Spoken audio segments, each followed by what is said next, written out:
No o mai leo leo ti ilele fauta uta pulele tua me uma. Alright, here we go. Here's another one for you guys. Come on, put your hands together. Come on. Alright, y'all, let's take them back one more time. Yesu, Yesu, say Yesu, Yesu, Yesu, Yesu ilo walanga. Yesu, Yesu, Yesu, Yesu ilo walanga. Yesu, Yesu, Yesu, Yesu ilo walanga. Oh, Yesu ilo walanga. Sing Yesu, Yesu, Yesu, Yesu, Yesu, Yesu, Yesu ilo walanga.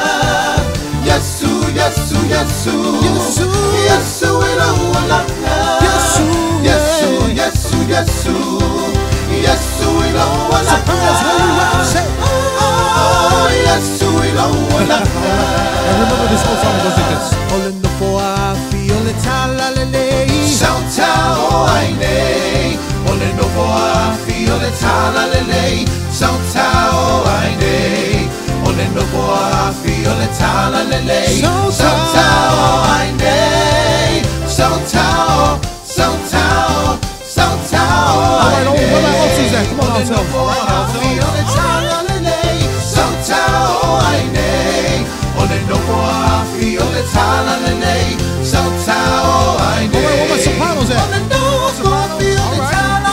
Tenors. Shout out, yes. Shout out, shout out, shout out, Olo wanga yetiao. Best it. yes, Esse civil vai. esse civil vai, esse civil limo, muito muito pese ominga, e ominga. Come on, fire, bring it, my light. Olongaluelo wanga yetiao, olongaluelo wanga Esse yetiao. civil vai. Esse civil vai, esse civil limo, muito muito pese ominga, e ominga. O Lima say. O Lima, o te pati pati ai mavidi, E atua lo matai. Elele ai não sabalinga, elele ai não sabalinga. Ona via via lea, ole tua. Vai say. O vai, o te tamo e ai matala. Yesu lo matai. Elele ai não sabalinga, elele ai não sabalinga. Ona via via lea. Alright, y'all, let's take them back to Samoa. Onte pese, say. Onte pese, ma bibi. You know what to You know what to Sili, sili. Sili, sili. Yehovah Shema, afio ia ile mene. Onte pese masiva e abatu ile minga. Onte pese. Onte pese, ma bibi. You know what to You know what to Sili, sili. Sili, sili. Come on, tell us, say. Yehovah Shema, Altos. Soprano, say. Are y'all ready to break it down? Let's go. Say. Shout out, shout out, shout out, shout out, shout out, shout out, shout out. Let's take it up a notch. Shout out, shout out, shout out. Yasilo. Shout out, shout out, shout out. Say, Kwesi. So. Shout out.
Yo e talofa Samoa le atunu pele. Malo le se manuia, malo le fola manuia si tata watunu. Tula imal tata taimi lo fisa salau nei. Se folo male 5 minute o te ali tu lai valu. Ili taiao le nei o le aso lua. Le aso lua se foma le ono yuni, lua afis foma le valu. Ia, fatalo fatwai lai le nganga falo alo, e awaunanga ala wala leo nei. Samoa Radio tala ave mele Samoa TV tala lasi. Fatino ina lea e ala I fisota inga fauna po nei. Ai mai se yo lunga o lana website link, o lana live stream link, www.loabaytvradionews.com. Ma lola se fomanuia fataitea lava I le faawau o na Italia o le tautua la wala leo nei le ngata tono lo maota malo lawa, tono lo falewhainga luenga, Fea lava se no foanga o lo e mafuta mai ai. Fata alofa atu malanganga whaalalo. O lo mātou whaasalau atu I le ofisa tu tono le tātou ala leo nei. I tono le ai mātou o fia lava lea. Ia le taulanga mo Samoa uma. Ia, I tono au kilani nei. Au kilani saute I Otara. Lua tasi lua Preston Road I Otara. Lea o lo iai le ofisa. O le tātou ala leo nei.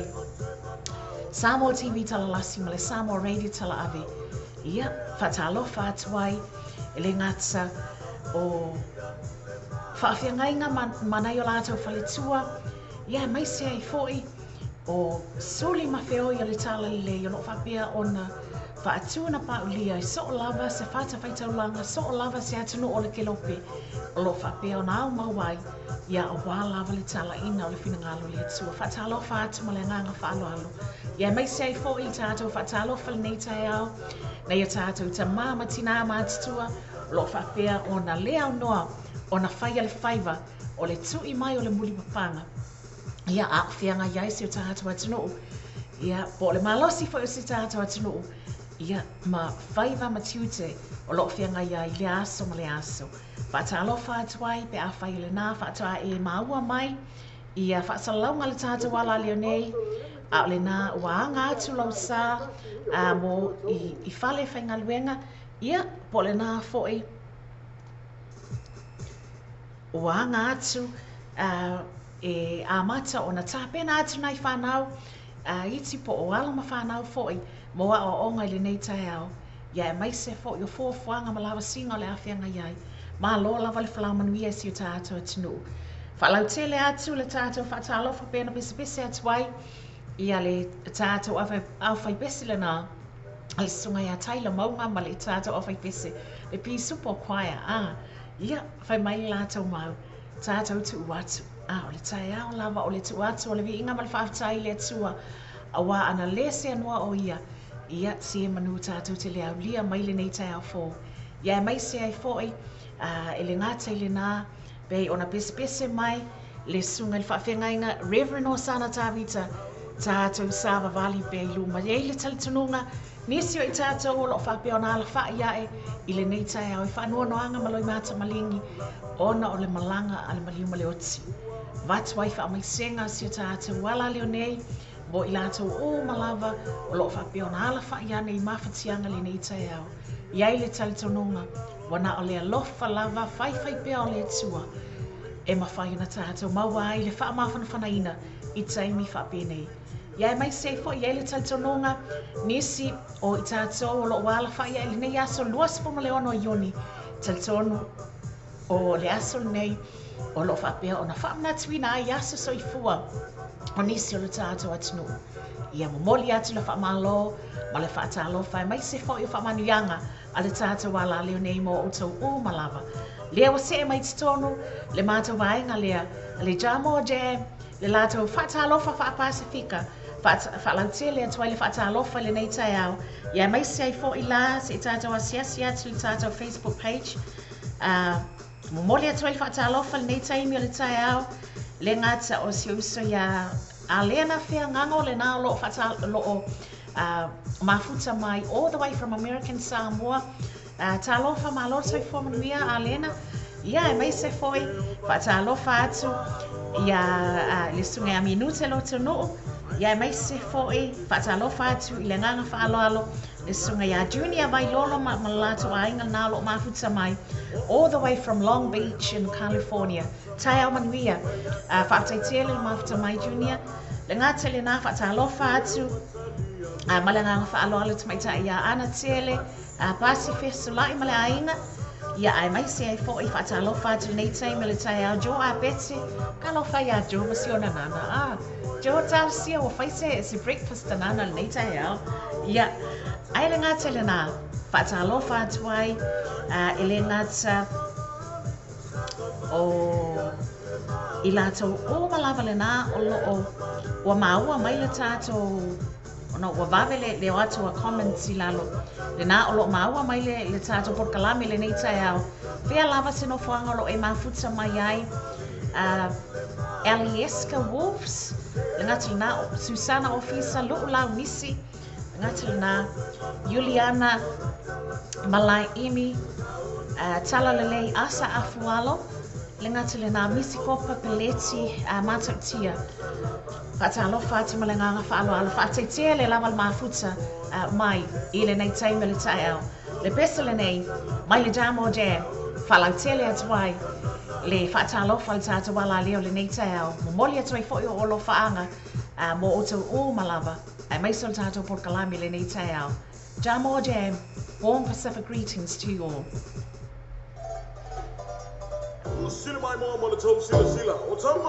Talofa lava mila.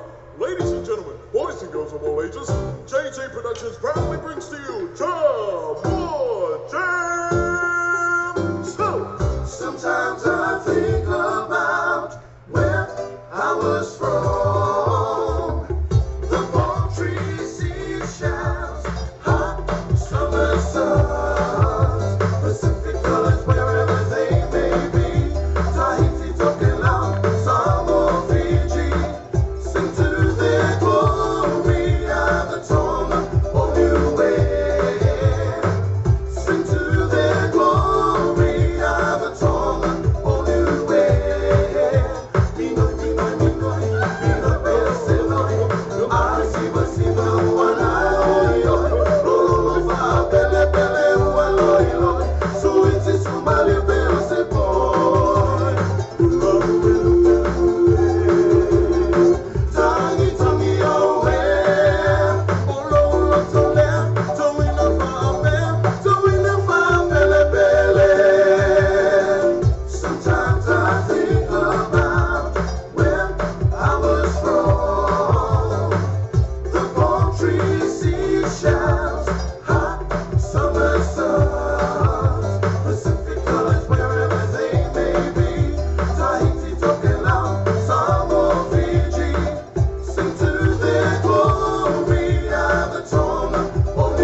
Sumala mai funua fofo mai tulani. Fatui on motu. Tamana manua toto le faleula. Faleu pentolangi atu no uesese. Minoi, minoi, minoi. Minoi penseloi. Asiva, siva, wana oi oi. Lolo fa pele pele ua loi loi. Suiti sumali peo se poi. Tangi tangi awe. Olo olo tole. Toina fa ape. Toina fa pele pele. Pacific colors wherever they may be. Tahiti, Tokelau, Samoa, Fiji. Sing to their glory, Avatonga, or Niue. Sing to their glory, Avatonga, or Niue.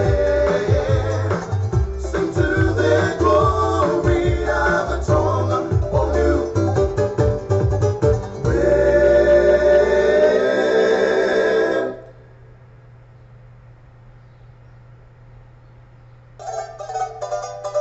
Sila mai mo mo to sila sila. Otama ia tama bebesima siva.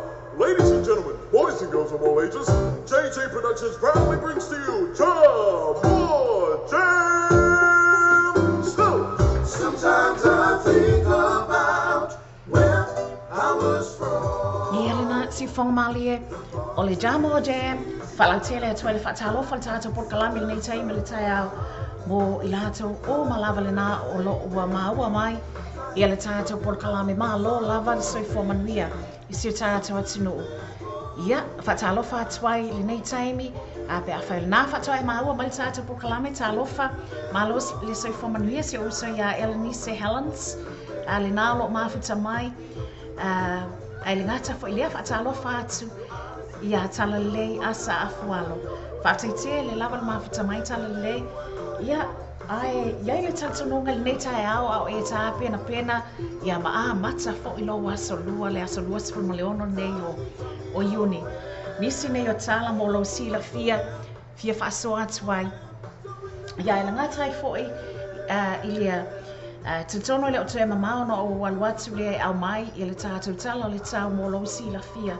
ia i mea o tutupu e le ngata le nā o le tala o le tau faifofo ia fofoanga o le nei aso ia stasio o tala o lo whapeona tu ina mai e tu sai o le lipoti mai le ofisa o leo leo i se whaalawalawe na tupu le tai au nei fatal crash in Waikato lea o lo o tu ina mai ai a pe tusa leo le te au le ono i le tai au nei i ina i Waikato o lo o whaalia mai ai e to atasi se tangata ua lipatia mai na maliu se whaalawalawe tau ta avale na tūlai mai ina ua wheto ai se ta avale ma se loli i te tono o le taulanga o Otorohanga i Waikato le tai au nei ia ai le ngata le nā o le tamaitai po le tina sa iai i le taavale i le taimi lava lia na maliu ai lava ina pena maliu ai lava ina ua tula'i mai lenei whaalawelawe ai o le tamā po o le sa avea le taavale le nā na awina atu i le whale mai i le tai au i nei o loo whaawau iai ia suesuenga a le serious crash unit a le vaenga le nā le leo i tono le a ai Waikato ia ai le ngata fo ilia o nisi o tulanga o loo tula i mai mo lo tau sila fia ia mai se lava le nei tai au ia vatu ai ia le whautuanga ai mai se ia tātou lo o whapena o na whaafoina o tātou sā ia mai tawina lava ia mai se nei aso i le ngātou le māse se o lunga awala ia ai o lo o whaapea o na tau olu mai lava timunga ia tele o tai au e wina tātou maua ia se tai au fo ilia mana ia nice and crisp and fresh ia o lunga awala te le vave o lo o tuina mai lava i tu sai o tala mali poti o lunga awala te le vave whapena fo i matala o le tau lo awina mai ai Ai mai sai o fautuanga o lo tuina mai e lo fisa wa ai tau. Ina i o tātou no fauta iai i tūlanga i le mase se o lunga o wala i nei taimi. Pega na whailo atu staimi o na o walu atu le au mai le tātou tala o le tau. Mo i tātou i au kilani nei. Ia mai sai o isi vaenga o New Zealand. Ina i whapea o na whaifofua i ei fofuanga o le nei asu. Ia le ngata fo ia i lea. O lo o lipo tia mai tu sai o tala. O lo o tuina mai e lo ofisa o le va ai tau. O lo o wala ato issuina mai ai le heavy snow warning. O lo na winga o le kiona. O le pole aisa fo i toa i lungo a wala. Le nā o lo o issue mai ai. O tuina mai ai se lapata inga. Mai le ofisa wa ai tau ina ia no fouta ia si tātou tunu i vaenga o malawa o New Zealand i le nei vai tau tanu wai o le malosi o timonga e mai se fo i o winga lola wā le tau o lo o va ai a pia. Nisi na o tala o lo o tātou whaasua ia i mo le nei tai au staimi o toi aluatu e au mai si a tātou tala ia a wā lava le nofa si la fia si a tātou atunu. A whai o nai tā pena le breakfast a nai whanau po nai tā mawha i matina maa titua le nei tai au. Ia, e mai se fo e taimi whapene o lewa rush atu e o momoli le whanau ia o onga ia pe o atu fo i le ngā luenga. Taimi whapene e maasani na osa mai ia le fili. Ia, po le alwatu lunga le awala o le ia le alwako ka awale ai whaafua se ianga ala mu wange le sila kou ia. E mai lava enga lea, tama o le pause ila la whamai. Tūlei ese le fili. Tūlei ese a le fili. Whatalo whatuai la, ile nei taimi le tai awhau, whatalo whatio sa ia ita si ata vau liko, talo whaita, talo si o manuia, le lua whaamuli, le nei aso, alo whatu mo o lua. Ia, ai ngata fo ilea, whatalo whatuai, ia i lata o malawa le nā whato a maua mai le tātou por kalame i le nei taimi le tai au. Whatalo whatu sai pale junior malepe ai le ngata le nā tu i vai whale. Lata o malawa le nā whato a maua mai tātou por kalame ai lo maua swafa le nei taimi.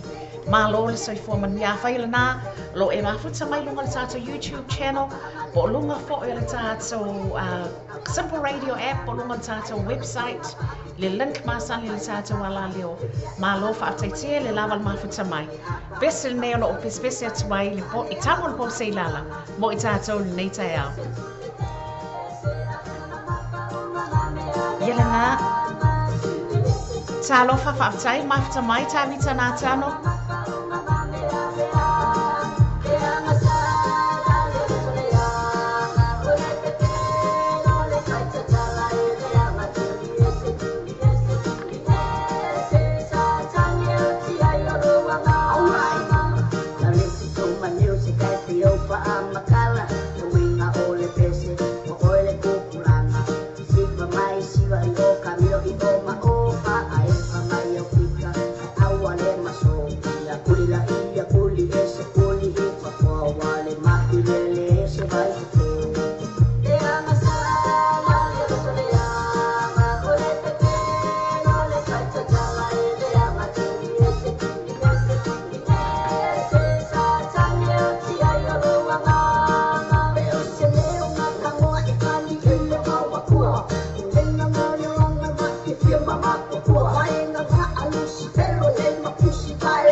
Talofa malo se fo manuia le nei taimi le tai au.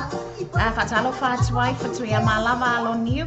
Malofa ataitele lava mafta mai le ngata le na fatalofa atu malenga faalo ya lisi sio hello lisi. Yeah, I may say for fatalofa atu ya mavaenga fili malofa ataitele lava mole fatalofa ole neita ya mavaenga. Yeah, man we for fuanga uma o lo fia ngai masio tatu atunu.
Paula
Si whangamalie o le sunga SJ de Marco stasina o whatunga ki o mawhatianga. O lo o tō whaafonga mai ai. Ina o tulai mai tātou taimi le ofisa whaasalau nei. O tō e se folo malewalu minuite o na taina leo li tulai iwa. I le tai au le nei o le aso lua. Le aso lua se folo male ono o iuni lua afe se folo malewalu. Whaatalofa atuai la. Ia I lātou o malava, le nā o lo mawhata mai, le polokalame, a le tātou wala leo nei Samoa TV tala lasi ma le Samoa Radio tala ave, I le nei tai au whaateitea le lava le mawhata mai. Ia I le talitononga nā, ua maea, o sao I alo fo, ia tā wafsango le nei tai au e mai se lava, tali ngā sua nai ta mamati nā mātitua. Kio e talitono, a maea lava o na tali le sua po o le Whaatinoina fo I le mālua o le tai au. Mai se lava nai ta mama tina mātitua. Ia tatonu o seki uma I lava tātou. E le ngata fo I lava la e le nā o nai whanau. O whaatapena atu ia mātua. E whapea o na momoli atu nai whanau ia aonga. Ia whaafetaitia le lava. Ma watu fo I le whaamalo. Whaatalofa le tātou porkalame le nei tai au mo o tau uma. E ala I nei pesipesenga o lo whapea o na tuina atu. Ia, ai, o le tala lata mai le nei, po se vaenga lata mai I le tala o le tau. Mo vaenga ese o aukilani nei mo le nei taimi o le tai au mo lo sila fia. Pei ona whailoa atu o loo ua au maia se AVA po se lapataina mai i le ofisa la ai tau i le nei tai au ina ia whapea ona no fauta iai ia si o tātou atunu ia mai se lava i nei New Zealand pei ona iai le au nanga le tātou wala leo nei ia ina ia mataala i le tele o mga ala ia mai se lava le tūlanga i le toa i o le kiona i le aisa i lunga le tele o mga ala i tai au whapea nei pei ona iai le nei tai au foi i le whaatimu mai e o le nei tai au ia ai o te tono lava ia o au kilani ai tu sai o le talo le tau mo le nei taimi o le malua le ea o lo tu ina mai mo au kilani le nei taimi o le tai au se furu tikeri le malua le ea o lo iai mo au kilani po Manukau City foi bei ona iai ia le nofoanga o lo o whaasalawa tuai le tātou wala leo i lana au nanga i asa whaiwhai pia tātou se ea tuai la i le nofoanga le i le lo i le motu i saute blenam o lo tu ina mai e tu sai le talo le tau le nei taimi le tai au tolu tikeri le malulu o le tau o lo iai po o le malulu o le ea o lo iai tonu o blenam i le nei taimi le tai au le ngata fo i lea va aia le pua oa o le tala o le tau i blenam e tu sai o tulanga o lo tu ina mai lava i le ofisa lava ai tau mo le nei tai au kalai stete whaati keri le malulu o le ea o lo iai mo kalai stete ia le ngata i le nā mo i lātou o lo whapea o na mafuta mai ma o lo alala i Dunedin whaatalo whaatuai le nei taimi o le tai au whaati keri le malulu o le ea ia e mai se o lo o tu ina mai e tu sai o tala o lo au mai le ofisa lava ai tau o le balasi timunga i le tele o taimi o le nei aso mo o tau i Dunedin ia tatono wanga o whaamanuianga ia tātou se e atu i le nofanga le Gisborne o Gisborne valu tikeri le malulu o le ea e tu sai o le tala o le tau lo tu ina mai mo Gisborne le taimi le nei o le tai au Hamilton valu tikeri le malulu o le ea ia tātou se mai i nai Hastings iwa tikeri le malulu o le ea e tu sai o le tala o le tau lo tu ina mai mo Hastings le nei taimi le tai au Howick e te tonu lava o le tala whātai po te tonu lava no whang nei au kilani sa fulu tasi tikeri le malulu o le ea tu sai o le tala o le tau lo tu ina mai mo Howick Invercargill ono tikeri le malulu o le ea ia mai se ai foi o le pua oa o le tau po le vaina le tau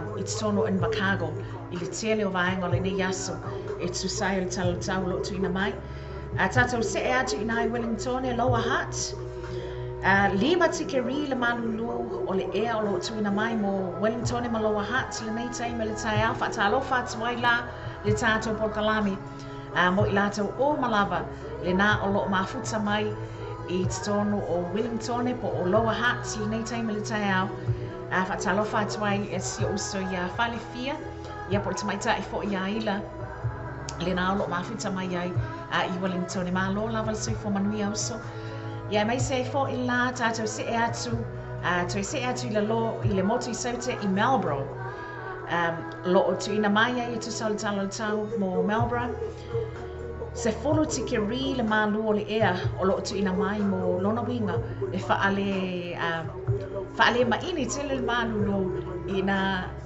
i le vaenga lea o le motu i saute ia i se tonu ngai is taimi le amatua maini atua i lava le malu lo ia tātou se e atu nei pia iwa tikeri le malu lo o le ea pe ona tu ina mai mo le talo le tau o nei pia le nei taimi le tai au ne le soni ono tikeri le malulu o le ea whaatalo whaatuai la pe a whai le nā o lo e mafuta mai te tono le ai o ne le soni po nei pia foi i le nei taimi le tai au ia mai se ai foi i le ai lea i le itule i Taranaki New Plymouth se fulu tikeri le malulu o le ea tu sai le talo le tau mo New Plymouth le nei tai au ai mai se ai o le vaaia o le to'ulu o timunga I le tele o taimi o le nei aso moni Plymouth. Lona winga mana o mia lava o na whaile raincoat. Le ngata fo ile na whaatanga ane le whaamalu la tō nge tu le taavale.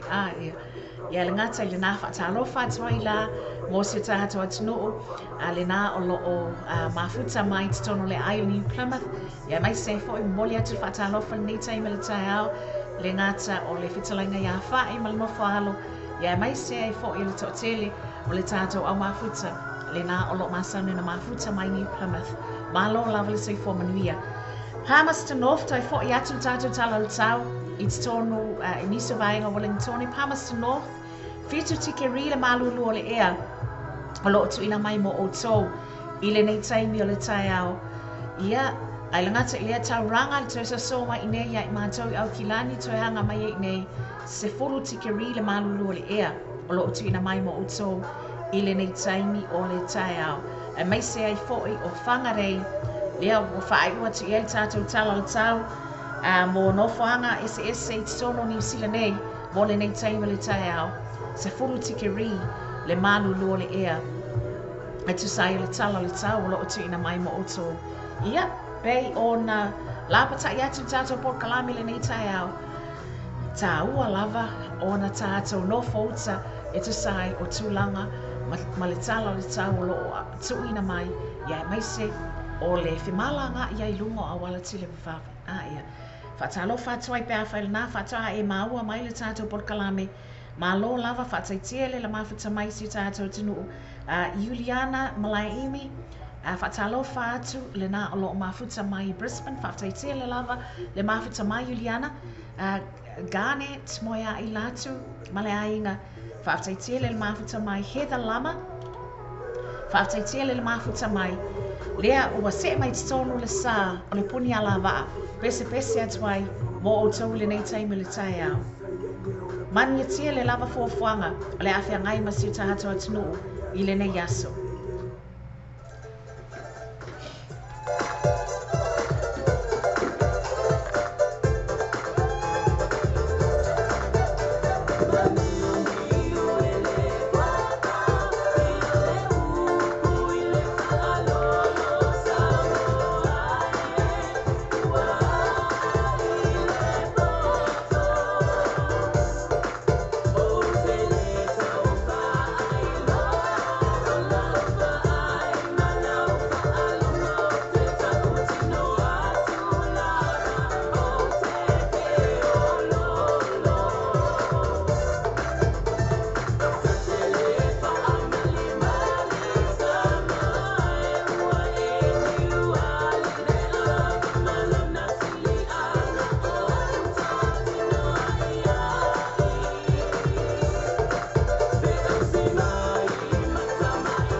Talo whātu, le ngata o whae e sala whai, male ainga nā o lo mawhita mai kalai sete, ma lo whātai te le lama mawhita mai whae e, Ia whaatalo whātita mai tai o Mustang Sally, le nao no mafuta mai. All the way from New Plymouth, good morning Sally. Arisa Fire. Malo whaataitea le lava le mafuta mai Arisa. Le ngata fo ile na whaatalo whātu and good morning. Ile tamai tai pol fatua ia Telesia Shore. Whaataitea le lava le mafuta mai Telesia.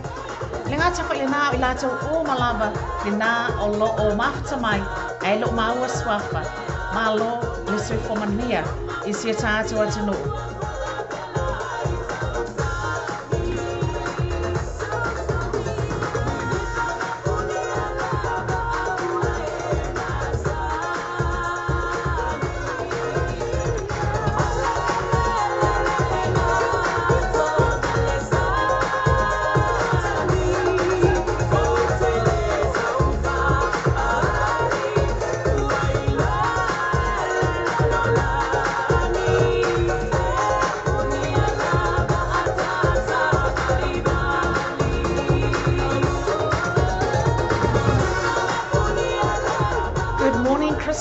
Samafuau whaftaitele le mafuta mai.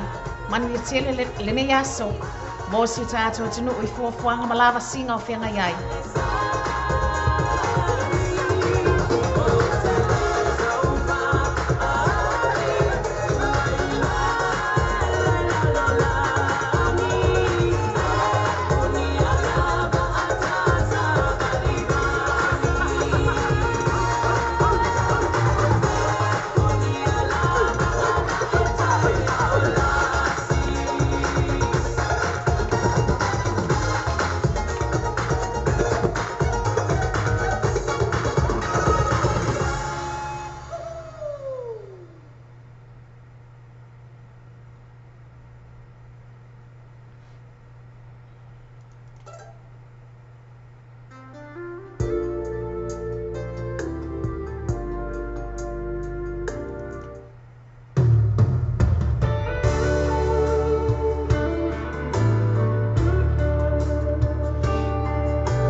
tasi le minute ona taina leo le tulaiva to sai le taimi tono le tata ofisa fasala nei pe ona mata fasala wa twai I nei ile ai mata o fia le mo samo o ai I nei o tara luata si lua Preston Road le ofisa le tata wala leo nei o lo o mata o fasala wa twai o moli twai le fataitele lava sutata atino mo le faawau ona o tautalia o le tautua la wala leo nei Samo TV tala lasi ma le Samo Radio tala ave Fatinoina lea whangaina ai Fesota inga whaaona pone Ia Aile ngata ile na O le whatunga o la utau whaafonga mai le nei taimi Stasio whatunga o la ititono O le latest album Ale puni ala waa le sunga I le whawhengainga ia Reverend Lali Peteru mai se fo i le whatua ia vini malano whaalo Ia Stasio na whatunga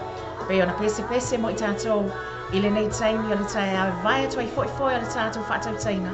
Whātalo whātuai I le tamaitai I apel nā tete whaalawa au ma lo le soifo manuia whaaftei tele ma whatamai apel nā tete.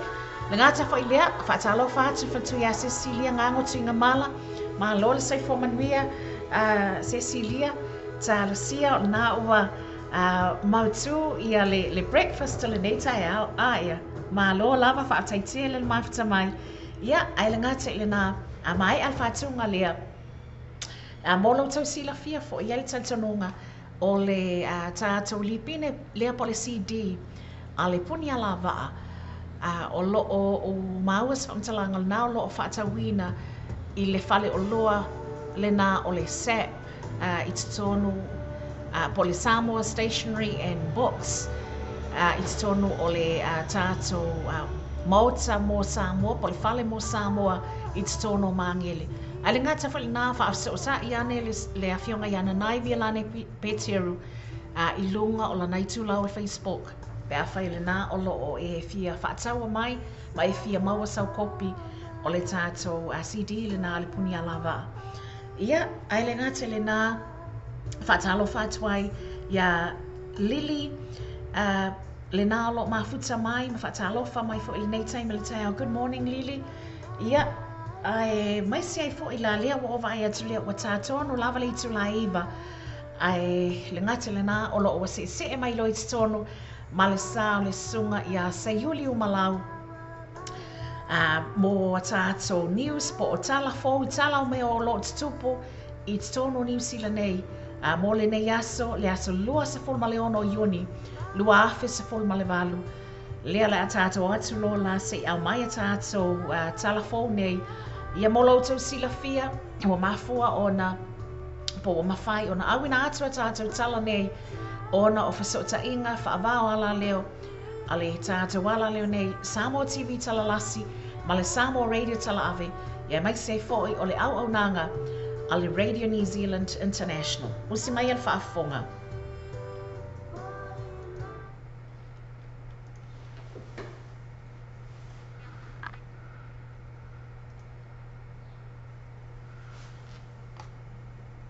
From Aotearoa, New Zealand, Talawalava, this is news in Samoa, the headlines. More than 4,000 IRD and MBIE public servants to strike. Backhead biosecurity nightmare faced at Auckland Airport. And in sport, the New Zealand rugby boss back Steve Hansen's call for review around officiating. For Radio New Zealand Pacific, there's this. The details in Samoa. Te whaatalo whātu nei aso, mai Aotearoa New Zealand. E se ia mana whātanga te whaingawa ngara māo o pālo te whaisira atu te ira māsina whau. O suiore uni na matanga o tupe whalafonga, mana matanga o PCC au I luma, mga ruenga, Ministry of Business, Innovation and Employment por MBIE. Sa mafuri na pālo te whaisira te e piona whaariai ale sosieta na whaingawa ngara māo le pisa a. O te ngata whaingaronga e matanga uma lua o le awa I te e moi tā whio ngā ronga mori roi tula, I le suiva, ma le rusu tolu o Iulai. Wharia whainam ti se awa le pisa a, Glenn Barclay, sa whaatau te suiore uni e la sio le stepu. Tā wala tula ngona, o le ei seisi o la tu whai mai whaia. Mai e tā wai, o le whaatūra ngā no le longa waino le te e le pālo, te o whai roa le māua lunga o le mautonu. Whaia, Mr. Barclay, o le matanga wenga na MPIE, o se ofisa fautuina business ma company ni sila, ia wala whatino ia lato so tanga wha business. Ai o ia lato wha moe, ia te reatso lato le leia o na whaia. Ma ia tā wai, o se whatino ngā le leia na matanga wenga, ia le wha o whai tau miliona ma milio tāla, i le au whai kong kalake. Ai o lo wha si tio lato sui mai si tanga o tongi e fua i le tau o le soa whanga. Ai ora demerei, o sui ora iuni le matanga wenga o tupe whala fonga, e rei whai rama se lato ki te, i le silia manusu to sana. I le whai rau tiawa, o le iuni, i le matanga wenga, Aaron Polasco, o le au whainga wenga, o le o toi ai feisi al whanga. O se vai inga sa whate ai o fisa, mo pui ngon whao whana mai o inseti, ma manu whala whai tono ni sila, mo la ma leo kilani, ina wala tō moa se ua pea lele sa tō whaistanga ta malanga, e whao whana mai ni sila. Tau no i au kilani nei mai sa moa le vasto ai o le tanga tamalanga sa ia whaamatala nei le upea i se whaamatala ngai se winga e le masani ai whaadia le pule o pasesa le vanga pui ngoi inseti manu whaafua ni sila Craig Tues sa whaadia se tanga tamalanga sa ia umero na inga i sa mora king o le pea ai sa mana ai au mai le ulu ilo na inga o whaamautu ni sila nei ma ia tā wai e te maia i le ngā ruenga i nisi o mea winga ese e te o vea pasese ma o le upea o se tasi o nei mea winga ese o manino mai le au fiai. Pari e Mr. Tues o le upea o le matua i le anga lava se tūranga sa iai. O se vaenga sa whaamalo ma pao e teu teu salo. Ma ia tā ua o se maru ia sa o se vaenga i le upea mo le puinga in seti ma manu whaala wha. Pari e le ipule o pea le matua i le anga lava se winga o ni mea ola e tau o vea wha mai. Ma o le upea e whaaro ki e mai ai ni in seti whaala wha. O le Europea, sa tau fiesi ofisa, ma vaben whaatama ia. O se whaumai le Universite o Kilani, o ia whaaria de tau iari sio, no muli de teke inga Britania, ma whaora sia se tapo de whaatauina wainu whaosa malosi, i te maiti. O talo sanga ina re whailau tusio tui whaumalo waina Britania, Jeremy Hunt, ia se tapo de whaatauina wainu whaosa malosi, ma suka i te maiti. O se vaenga whuanga ese mo le whaatau aia o se ona puputa o te maiti. O le te pula au whaasalalonga whaapisnesi o tau sanga ina fo ili nātunu, o se isi whuanga mio sia i le whaatawino mea ai le se o la maru ina i tamaiti. O Dr. Gerhard Sandborn o le University of Gelani, sa talano ai le porkalan me le te umftanga o le tae au le televisione i sila, i la sona la fisa ia whaingo ai ni tau sanga peritani o se loto te tele. Ma ia tau ai e au iangi sila o na whaifoi. Whaari e Dr. Sandborn, o se mea pito silo na leanga o nei waino e matua e tele se a whaingo le sukaro ai ai. Ma ia tāua i te tonu se a paino e tasi. E masani ana i ele suka e tusa mali se fulu fasi puni suka i te tonu. Ma ua tele nau na i ole a whainga e whautua ina mole a se tasi. Ali ale li fo mai, a tole ma whaera amata mai i te tonu a onga. E toa tasi mai te mai te toa tonu per tani ese o na puta tele, ai pe ova tele le mawhai teime tu ua ia onga po te ua le ma onga. Ini sila nei e toa tasi ma le toiva te mai te se ona puta, ma le istorua, ma i le toiva, o tilo iei ova kele le mafa. I tāronga le tai uro la kapia ni sila Steve Q, wa adala na lo rango, i le au nani al whai au ma le o Blacks, mo swinga i le wala au ea na lo whaina, le la kapi. O le asa sa lu i tauina e toa i vala Steve Hansen la kapia le rangi, i le tole mana tinatri e wala e whaatau tai ele tāronga tunu ai, se nu mero fai unga sa fitena iai, e peo na aasti alo la kapia whani, i ana tālonga mali o Brexit tol vai astonai, ai mai se tālonga fai teuria le mau Australia mai alani. Pari e Mr. Hansen, i le mai ai o le tālonga fai teuria mulmuri, le sa manu malo e lana au le fai wala vai aso fasta mai iwa sumar fai kanisen, ma sui pia i tālonga fai teuria tolu le ai, wo le tei mea ai ona fai i e se mea, telu ai, wa amato na fia le tālonga. Ma whaari ai, e le whai amare peori, o le laka pia wa sawa, ai o le whaurulunga o le laka pia le rolangi e le o ofa kasi marikaimi. Whaari e Mr. Hansen, e le oilonga o na suia, e wala lau whanina le laka pia, ma ia tā wai e tō tasa te ngā te whaatau tai e le tālonga te meoma, a e le nao ia, o lo whani o televise, e tele so la tō leo e whai unga. I le whaido inga rau ki te silo le laka pia ni sila Steve Q, ma lau whani poti le mai al conferencia pon whaatono, ta i tā wai, e leo whaake ia i whae jongo whaale uina le mai ai o tālonga whaitauri e ai uni. Ma ia tā wai, wa i oi a Mr. Hansen, i le ngā solo ma le tālonga wai ai, o no le tino le lei, lama le maa losi, ma le sao tangata tā alo oi nei, i Kei me seto ai. Wa mo o mi nei ere o ka piri ki le mate mai tonga i ta rongo foi tau ia fa wa ma ki wi sani se e bera fari ai e fa ia nga tonga Christian Wolf i le mai ai o mano malo i to manu to sa mo to sumar baru sulu sumar i le pore sto na i sini staria ta to e fa ai Mr. Wolf lana awa utu wala au mo se ta rongo foi tau ia mar kangaroo se staria i to sangrai ai e Mr. Wolf o ta rongo wala to mana ia e fa wa na fa ia ta rongo mari sila Matalo mas aina wa to tere tama sa ta alo moni sila matalo foi mo ya to ta mai longa le mate maha tonga Jason Fita ma Andrew Fita Jason Tomolo ma Andrew Fita o mai la mana la waina ta panga sta long foi toria ma Australia ai re me o ya fa ma mo bi sila la kapili kan sila ko pires ora ai na upu malo wasio la tele no ai male more sports ta fala te ina le tala mo fai tauri ar kiwis mai la ni Denver, Colorado e America de fai un ore mai aso. O se tina pesse o le no te fale Crystal Collins, sa e swinga de vio fu ani sila mai la ni se usunga pico silio no matanga. Ai ama te ina le tala sa mar mar in England.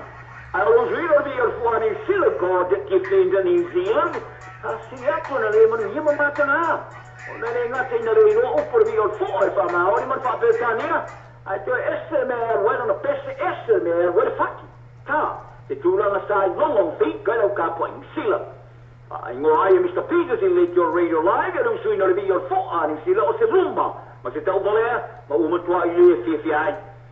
Vader van jou voor Kiwi, Michael McGuire als Australië. Rondom van jou in de laboratoire vier voor aan Silla. Hij zei het ook, you know. In Silla tu per wat pe oyer en tu soin de vier voor de stonai. Maar je ta o foi, o ta mo le nei lumba na auli sui mo mo to sa mo lisa na mau. O se ta se te mo pese pilo sino no le now. Ma sa te ona avere mic. Ma la lo bene che io sa Wales o mar malo nei servizio ta lo fa state Australia, state of origin. You know, to mano malo ta lo no lo le sa su mar malo su mar farm Queensland. Se mano malo mo mo le New South Wales mo le servizio to no le to sanga. Al fatto a fa lua ia i leo na mano malo i serisi e te tono smalto sama ia tala na le yaso se yuli uma la nei fa so e foira e mo se ka offri ko pe ai sa mo ore meni sila. That's news in Samoa from Aotearoa, New Zealand. I'm saying you follow for Radio New Zealand Pacific.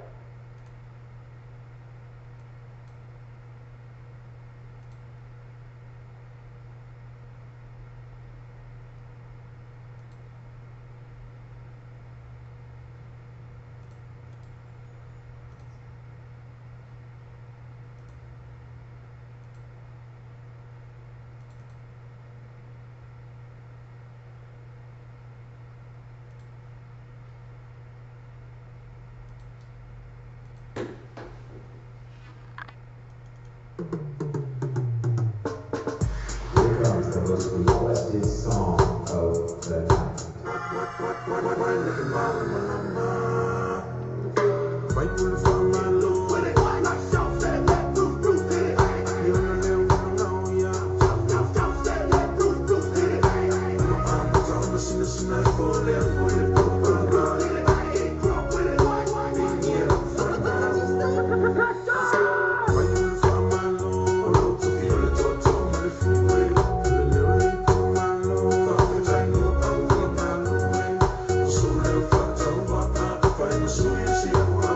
So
Mahalo, whaatitele le mafta mai. Se fol mal fitu mi luto te ai tu nai iwa.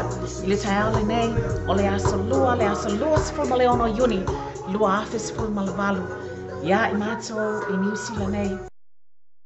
No fuanga whaasalau, le ofisa whaasalau le tātou wala leo nei. Samoa Radio tala ave, le Samoa TV tala lasi. Be ona mātou whaasalau atuai le nei tai au. Le nā o lo o tau whaafonga mai, si fonga mali e. Sunga ia vania to lo ai mai se foi o le sunga ia DJ Hector ia I le toe tu fa te single na sta se fa tunga vai pu le fa malo moli atwai la le fa malo ia ai mai se foi le fa tai ale tata wala le nei mo le mafuta mai le nei tai le tai ai mai se foi o le talia ina ma le fa wa na Italia ina I tono lo mau tamalo lawa tono fo yo no fale fainga luenga tono o lo sa fe lava se no fanga lo e ma wa mai ai ia polo kalame fa nga solo lawa la le nei Samoa TV tala lasi male Samoa Radio tala ave fa ta lo fa tu male nga fa lo alo ia ale nga ta fo ile na le sa tawalunga twai e ala tato musika pe ona tuina atu ia tātou tala I meo tutupu I vai whanua o Aotearoa bei ona whonga I nātou le sunga ia se Yuli Malau e ala lea I whasota inga whaabao ala leo ale ala leo nei Samoa TV tala lasi ma le Samoa Radio tala ave ia whapena fo I le au aunanga ale Radio New Zealand International ia le ngata fo I le nā ma mori atuai whaatalo whanei taime le tai au Garnet moi ai latu whaatai le mafuta mai Heather Lama Malo, good morning Heather.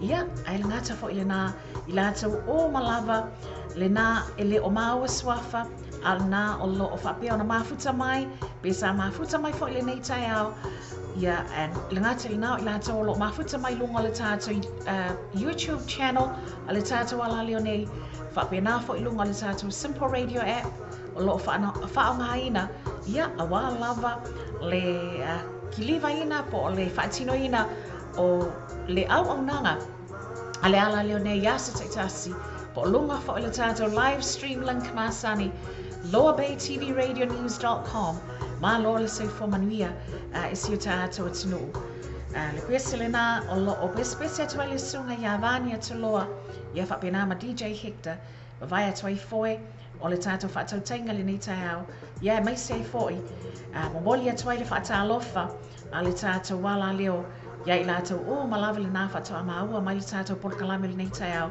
molo sila fia Staimi o Iluma pe tusale o le tāo le sefulu ia o na se e atua I fo I lea o le tātou no foa whaasalau inisi o le tātou au whaingaluenga mo le nei tai au ia a wā lava le tautuaina o le paia man mamalu si tātou atunuu mo le tātou porkalame o tai au taitasi ia ai lea ua se e mai titonu le tamaitai ia e me to ala stasi neo ana whātunga usi mai al whaafonga momoli atu ai whaatalofa a le tātou porkalame mo o tau o malava I le nei tai au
ti formalia o te maitai a eme to ala e teru. Stasi na o ana whatunga i oe o le tātou ainga o le tātou whaasino manga. Le tātou wanga noo ia o le tātou whaasino manga. Samoa o le tātou tofi, mai le atua. Whia lava tātou te whemalanga i ai, whia lava o a tātou tu ua si o tātou atunu o mau wai, ia ona o le sa ilinga manuia, mai se fo le sa ilinga o luma nai, o nai o tātou ainga, ia iai le talitonunga. O le tātou whaasino manga, o le tātou tofi, o loo whapea o na iai lava lea, i le atunu o na tātou soifua, ma tutupu ane ai, ia a ole i malanga mai mau i atunu i whafo a ia. Ia ai, le tala lata mai le tau, molo tau sila fia le taimili nei le mai tau watu, i winga o le tau, pei lava na tu ina mai pia lapa ta inga, a le ofisa le mai tau, va aia lava le lolo wa o tulanga o le tau, i aso te tasi e mai se ai fo i le nei aso, ia, mai tau watu, i whafo atu le ofisa whaasalau, le matua i to ulu ai lava o ti munga, e le ngata fo i una, o le pata tu mai pei lava ni aisa, pei lava ni se timu aisa le wa amata o na pata tu mai.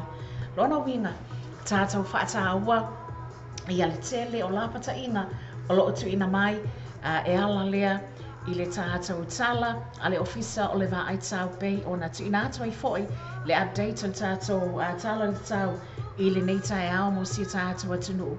Le ngata i le nā, pei o na tu ina atu, i le taimi o mawai, ia lapata inga i le tulanga fo i lea, i le toa i le aisa, mai se o le masi e se o lungo a wala.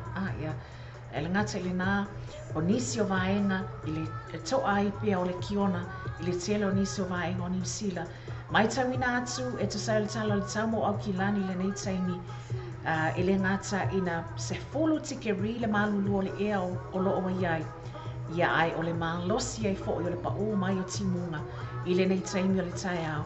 Se o tātou se malia tua la ona o le mai tau atu o lo o mafuta mai le tau tele o na ia tātou wō ma pa anga le tātou wala leo mai isi vaenga o le lalolangi le nā o lo o maua mai ai ia whasa launga masani le tātou wala leo i le aso ma le aso. Titono o si tātou atunu e tu sai o le tala le tau tu ina mai mal nei taimi luas fo mal fitu tiki ri le mawhana whana o le ea tu sai o le tala le tau mo Samoa ia i le nei taimi o le tai au o ka le mana i le mawhana whana ia ai le ngata le nā mo sini au si talia lea wo o mai tau atu sai le taimi mo sini Australia le fato a luas fo mal fitu minute mo te ai le tu lai fitu i te tono o le nofoanga po le ai o sini Australia whaata alofa tuai lai le pa ia malu si o tātou atunu le nā lo mafuta mai ai e tu sai o le tala le tau o lo tu ina mai mo o tau le nei taimi fitu tike ri le malulu o le ea ia e mai se ai fo o le pua oa o le tele o le taimi i te tono le ai po le nofoanga le sini Australia i le nei lava aso. Ia le ngata i lea nisi o nofoanga o loo mai taulia, o loo te o tele, ia si o tātou atunu o loo whapea o na mafuta mai ai. I te tono,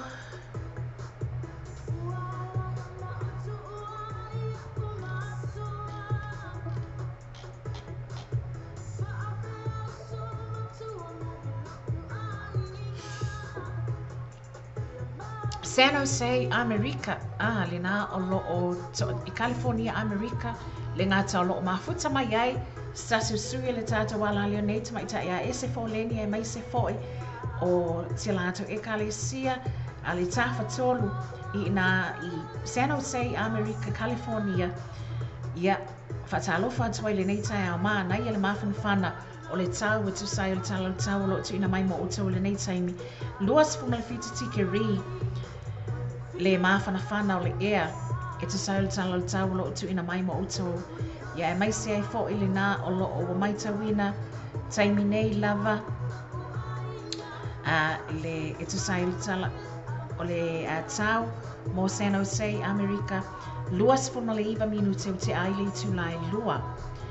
I te tono o le ai California i San Jose, i le nei taimi o le aoli po le nei taimi le aso mo o tō. I te tono le ai o mele pone le naolo o masani o na mafuta mai I fo I nisi o si o tātou atunu. Tu sai le tala le tau o lo tu ina mai, valu tike ri, le malu lua le ea, le tala le tau mo mele pone, e le ngata I lea, mai tawina, lua se fulu le na ua afa tonu le tu lai fitu, I le tai au le nei o le aso lua, whaatalo whaatuai mele pone, mo o tau o malawa le na lo mafuta mai ai. Tala le tau mo Brisbane I Australia,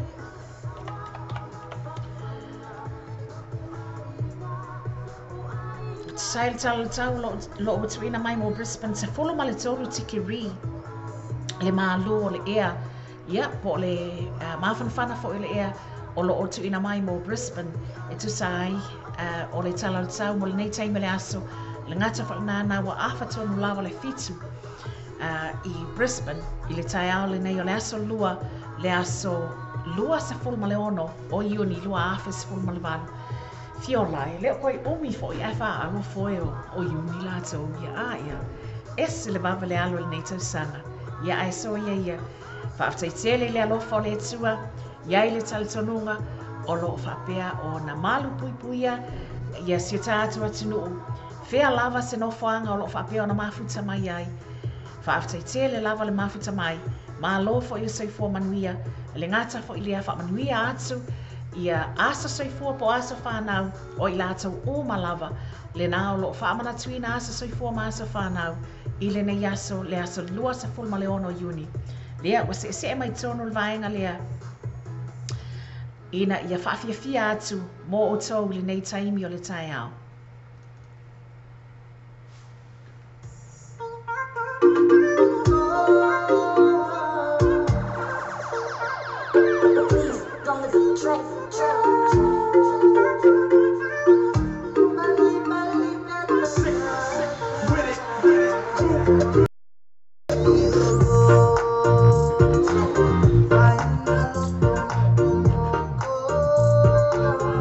Warm Pacific greetings to all our Pacific listeners this morning.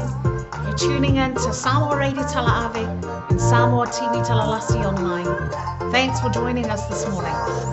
Nisam Bula Vinaka, Malo Lele Kia Orana. Warm Pacific greetings to each and every one of you.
la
Mahalo whaatitele lava le whaatasmai i le paia mal mamalo si tātua tunu i le nei taima le tai au watoe se folo ma le 8 minuti o na taina lea wole i tiu la e se folo e te sai le taimi le tātua ofisa whaasalau nei i o tara lo whapea na mātou whaasalau atuai i le nei tai au le aso lua se folo ma le ono o iuni lua afe se folo ma le malu.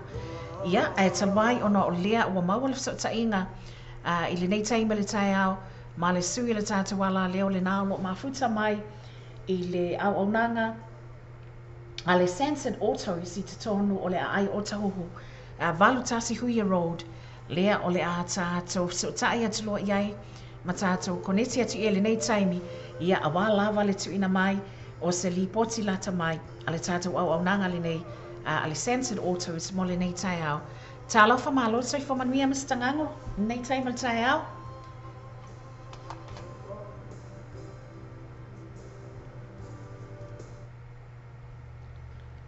Ta alofa mastangango? Ia, ta alofa le mo. Ia, le o mawa le yatro si ufonga nei taimi. Malo lava fa aftail mafuta mai. Ya, mai kala kau ya o koi o tahuhu ali.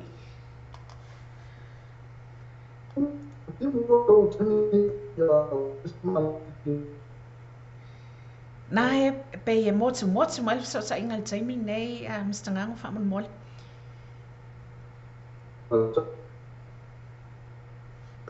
Longa nei e pelo sina.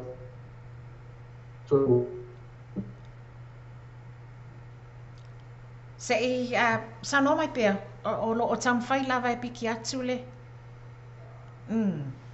Ia. So ia. Atoni his taimi on te maua lea o le fsota inga ma le siul tātou ala leo le nā o lo mafuta mai te tonu o le taulanga whaatau i o tahuhu i le au aunanga lea a le censored autos i nai le valutasi huia road i o tahuhu.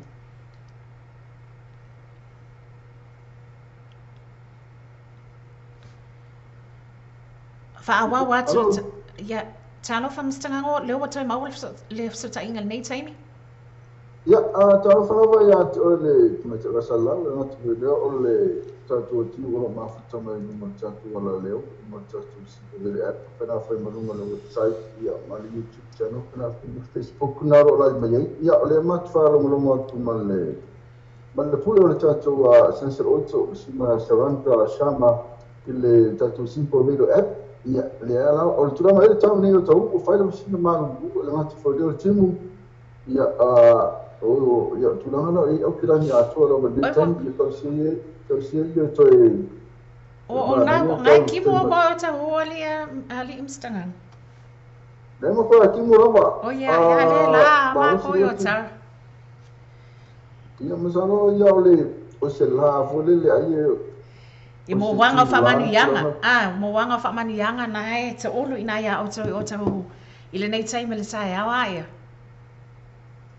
ia le ni wanga fa manianga o wanga le o le fo ia e fa fe ala ka kai lu o wanga pa ma wa ti ona le fio ni se fa na venga mo le fio ai fo ni si mana o fio mo boy la mai ia le ma fa fa no la tu mo na ia ona le malu to ti mo ma ko te na malu ia mena ia ele nga te maru ia to timu ia ka te ro fai tanga tera o fai na mai fafo i fali fafo ko le mai i ton ia ele nga te ko do da tu o fai na mai mo awala ia ma no masi se fo la wala meeting ia fai mai ro sai mo awala no tu la mana lo i tau te ni au pilani na vai ia o le masi se o la wala ia ono o le maros timu i mitai au ia ma lo lava so ia ia le taltonga o loo whaapea o na malu pui apea si o tātou atunu nei taimi le tai au. Aile ngā talina taltonu o aso whaapea nei ma taimi whaapea nei. Na e matua o ngā i lava le au nanga a stoina o Shalandra na o loo whaatino ina i nai o tahuhu ia. Ia e maise lava i le whaamautino aina lea o loo saunga le mula o sa mo le whemahalanga ia i lungo a wala tile vavi.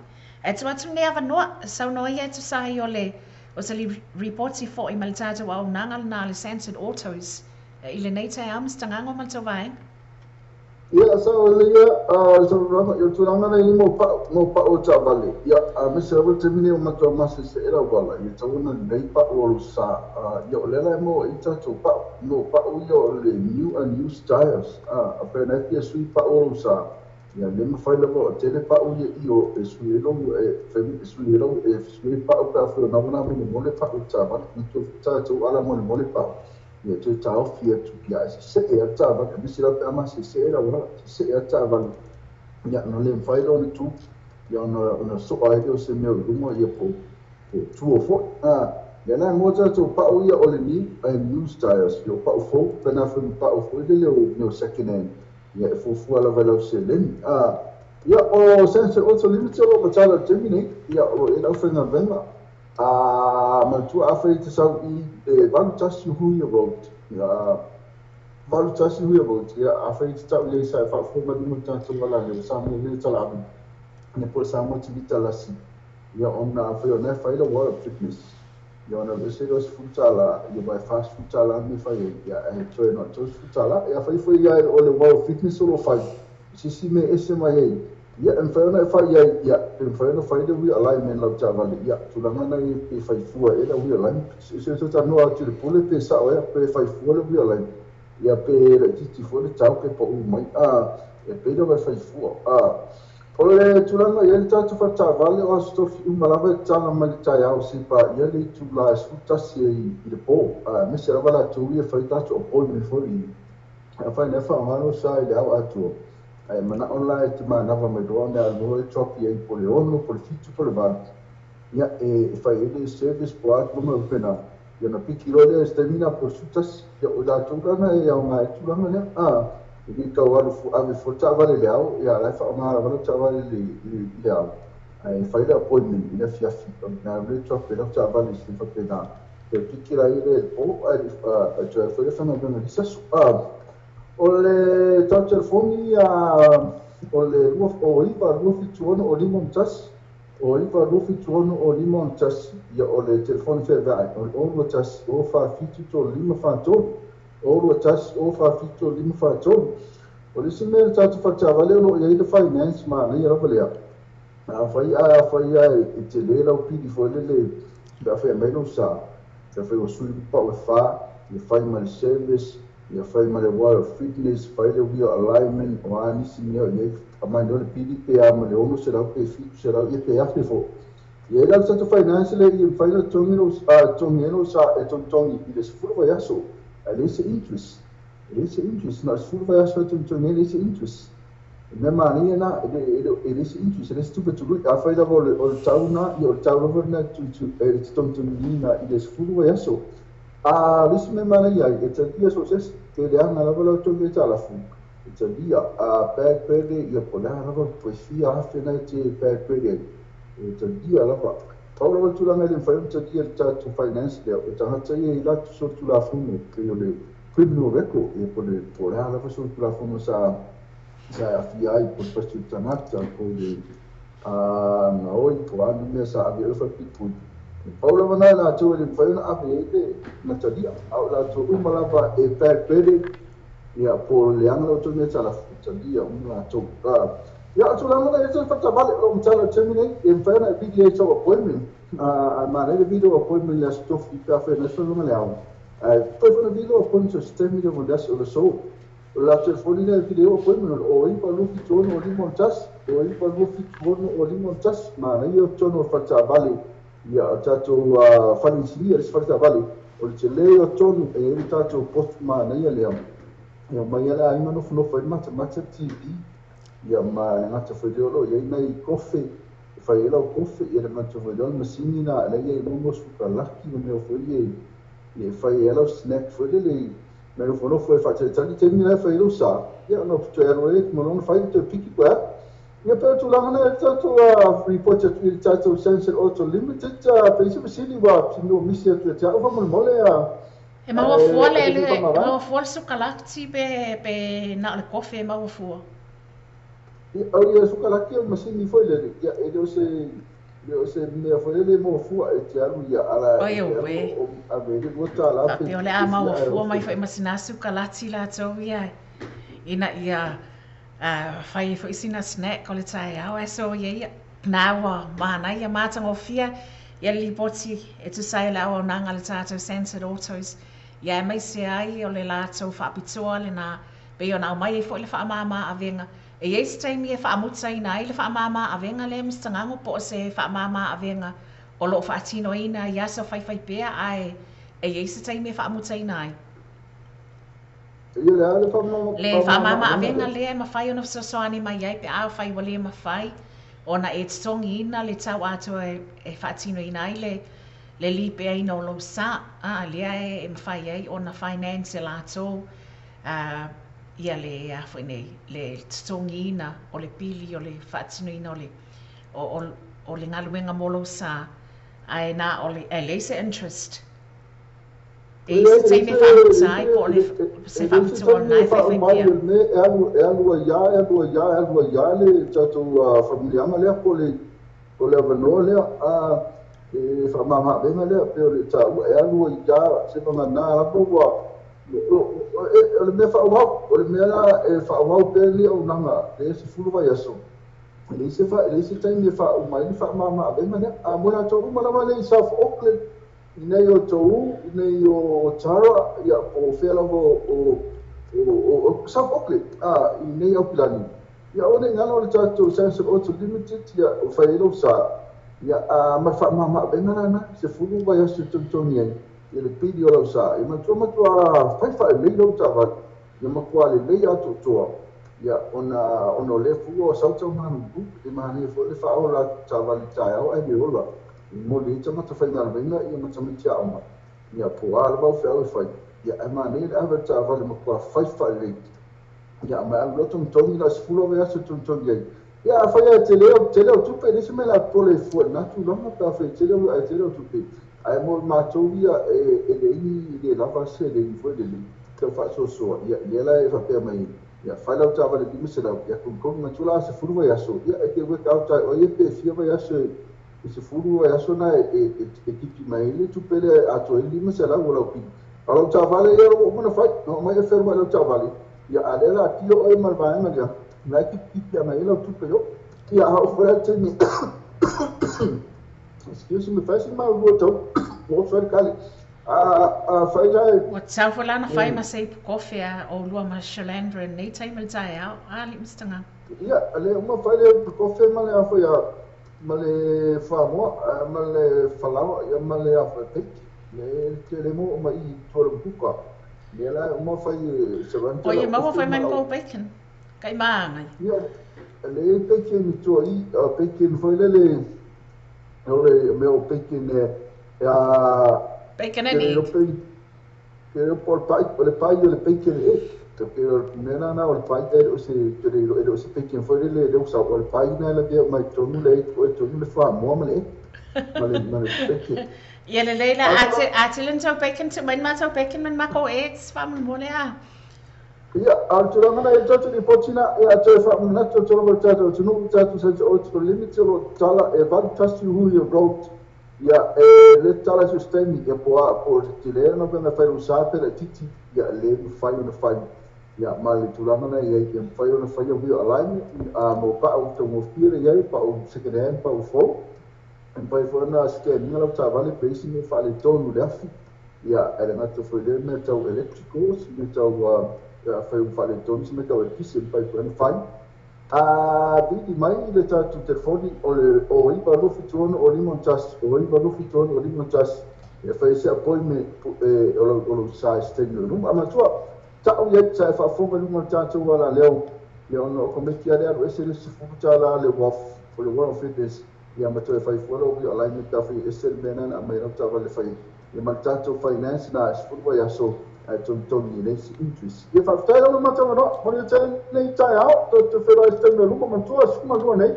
ma futa mai ya ta o mr anga pero kamo pe tele liga is fulgo se pa ile tu la fa ma ni tele ya tu te ma fa o nei aso pa to fa mo nei te pa se fu Ia, so foi whaatai mawhata mai, ili nei tei militai hao.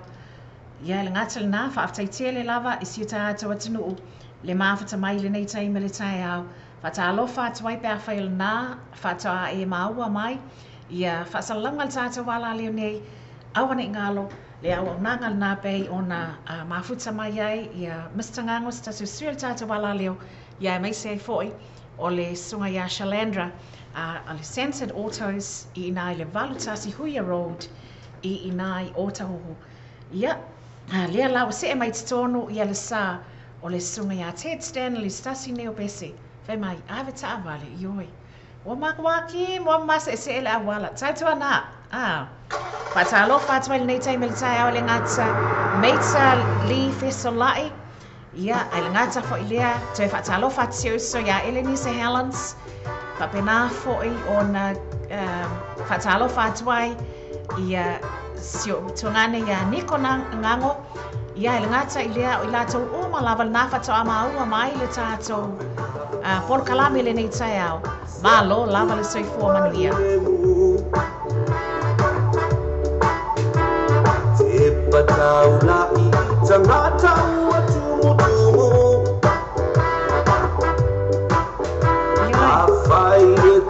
Kadue mai ai. Lenga e au ke sanga lue. Foi fale le lo sa.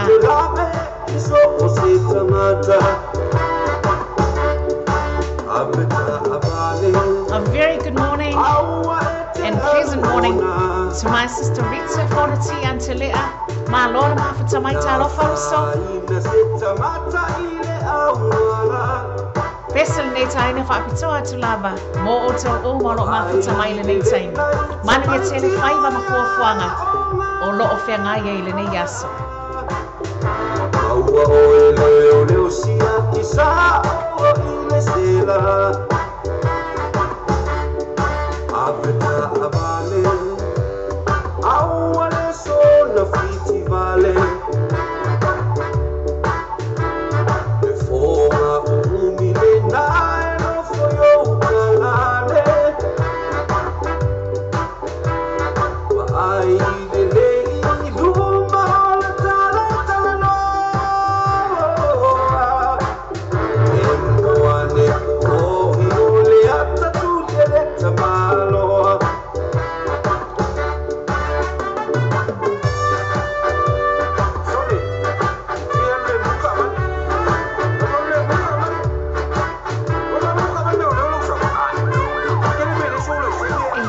Talofa Mila, Lena o lo mafuta mai, all the way from Sydney. Ka ima ngaya Mila ia. Whaila na whalai pani keke le tae au. Ia, malo lava.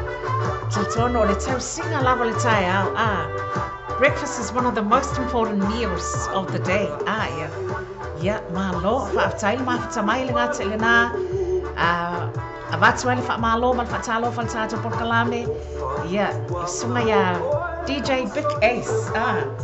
Fefe, quite fine a galing or malo o DJ Big Ace. Okay. Manuia ngal ne yaso a faese. Alo fatu mo tona. Lengata lena fatalo fatu ile nei time ile tayao Eileen umanga male ainga. Yeah, good morning all the way from Ashburton. Ia oka le malulu Ashburton nei taimi le tai au. Malo whaaftai le lava le mafuta mai. Whaaftai fo le mafuta mai le afionga ia to le afo se anara wha mausili. Ia ai le ngata le na whaatalo whaatua le nei taimi le tai au. Tamai ta ia nina kose male ainga. Ia ai mai se ai fo ai whaatalo whaatu. Ile tamai ta ia mai na whai ai male ainga. Le ngata fo ile ole sunga ia vatu fata malo le lay brother taltono lo manuia lau sunga mai se fo tua ia Naomi alo fatile atu mo si o to ainga manuia favor mati utilene ia. So good morning and hello Rejoice, thanks for joining us this morning.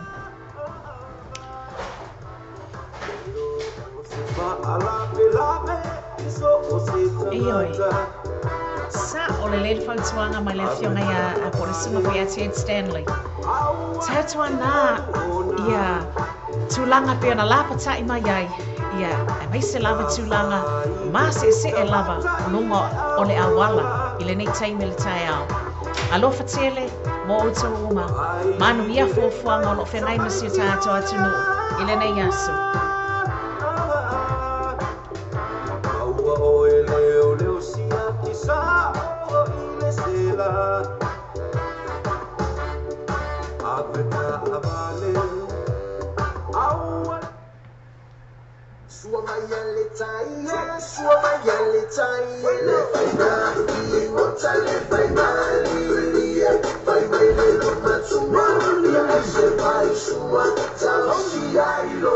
Anyway, nai musika mali lava ina I whapia o na whaangaso solo mali ai fōwhanga le nei tai au po le nei aso wa matalia. Tasi le minute o na taina leo nei tulai se fulu. Iai le manatu e le o te mamau ia o na whaamutaina lea o le tautua I le nei vaenga o le tātou por kalame o le nei tai au. Wa yeli taltonunga le o te mamau o na se atu leo le foe o le whaatautenga o le nei tai au. Ele tamaita ia DJ Babe po o le whatua fo ia ai fo le asua. Lea ele o te mamau o na se atu le iai o le nofo whaasalau. Ia a wā lava le tautuaina o si o tātou atunuu. I le nei aso e mai se foi o le whaawawina atu o le tātou por kalame. Le nei o le morning show. Breakfast and morning show. Ia se ia taina lava le tūlai se fulu ma le lua I le nei aso. A mai a lea le tātou por kalame le auli. Le nā o le a whaasauni mai ei le ngātou Mr. Ngango. Ia ai mai se foi o KB ma le vaenga. Ia ai o le nā o lo whaasauni mai foi ai. Ia le awhionga ia tauili ili pētero lia. Ia mō le tātou por kalame le nei auli. Awa e tituina le mea nei. Ia a wao o tele lava na ia tātou tala mali e pespesenga musika whanga solo. Ia mai se fo tala o tūlanga o lo tupu mo lo sila fia. Ia leo le a longo puia le ina aisi o tātou atunuu. E le tātou wala leo nei. Ia whianga iai malava singa o le nei aso. Ai mo le nei taimi, mai lo nei tangata. Hana lupe matasila wa anai. Whaaftai tele le mafuta mai. I le vaenga mo mo le tātou tautua. Ia po le tātou por kalabe le nei tai au. A whai o iai ni tūlanga, o lo o whapeo na lape ai, le whatino ina le tātou por kalabe le nei tai au. Ia momoli atu malu puenga. Ai tūsai o lau mai mua mai, ia po o lau sila mai, po o lau whaafonga mai foi. I le nei taime le tai au. momoli atu ai ia malu i puenga i le paia ma le mamalu si tātou atunu. Ia i le tautononga, staimi fo'i, whaapenei le aso atai au, pe au lia i le alofa o le atua, le ato e tātou tue whitāwha i le fo'i, i lunga o le tautua lava le nei, Samoa TV talalasi, ma le Samoa Radio tala ave. Ai mo le nei taimi, whaato whaaso i fuaina, le paia ma le mamalu si tātou atunu.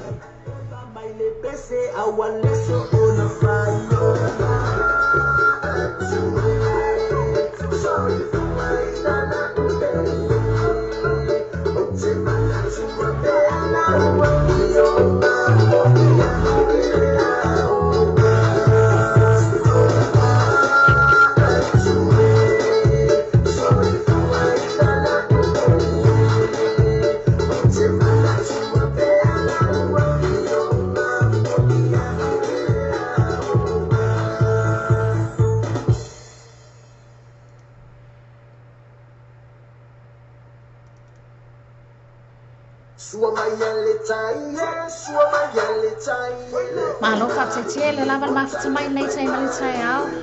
Ailini umanga, manuia tia le 45 o loo whianga iai. E le ngata whailea o lini au te whunga whona ti. Whaatetia le mawhata mai all the way from Melbourne. Tālo whai. Tantono le maalava e tasi o loo iai tātou i New Zealand. Ia ma Australia, i le tele o le malulu o le nei vaitau. E so ia, talitono o loo anga le leile atua i le soifua o si o tātou atunu o au whiangai ai matofi matiute i le nā vaenga o le kelope o loo tō mafuta mai ai. Pa tā lofa atu po i nei taime le tai au, i ma whaamalo atu i le whaitua ia tai a pētingu o whaaftaite le lava le mafuta mai.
tala muli muli a te a ua te whaatani mai.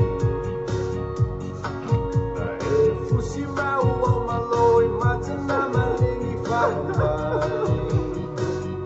O si the wao on lau mea uwhai. E tini ngā tau i le whai ai.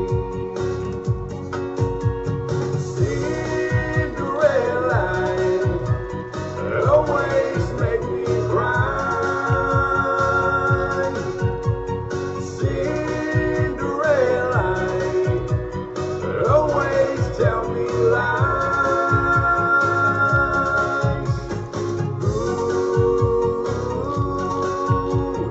Ooh,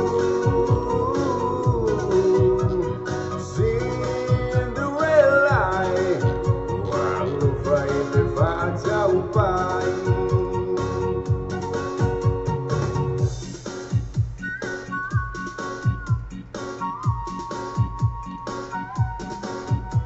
E aso na so walu sa olo ai ai. Na opa ai mamao atu sia li ila le tutu mai. Olo uita watu tele o tango ni malua loni ai. A Cinderella le watanga mamao bao mai.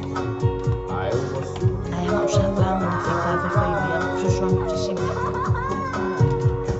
tonu le manati toi fo ia ulo ai. Malie oe usu pau lava wa se ua awhina. Tu atu loa o oe mala upelina. Vai faale nei le lua aina. Cinderella whaamanga moita. E sa o ai loa o la utoia ina. E sa iai o le moe pilima. Cinderella always make me cry. Cinderella.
Ya, moa ona whaatalo whaatu sa moa le nei tu la o le tai au ia o le nā ua se atu fo i le sa o le awhionga le whaletua ia hana si la waa. Whaafitai fo i mo la o tau mawhtanga i le tai au pei ona iai.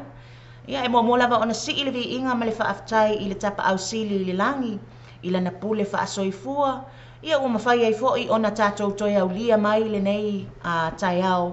Ia o le aso luas fumale ono nei o le masina o Ioni, ia le newa tātou iai, ia a o iai pia, ia a awanga le leo le tātou tapa au sili le langi, i le pule whaasoifua, ia wa mawai e tātou le folau manuia, ia ma tātou mawai fo i le fia ma le oli le nei tai au fo, ia a o iai i whi au mga luenga.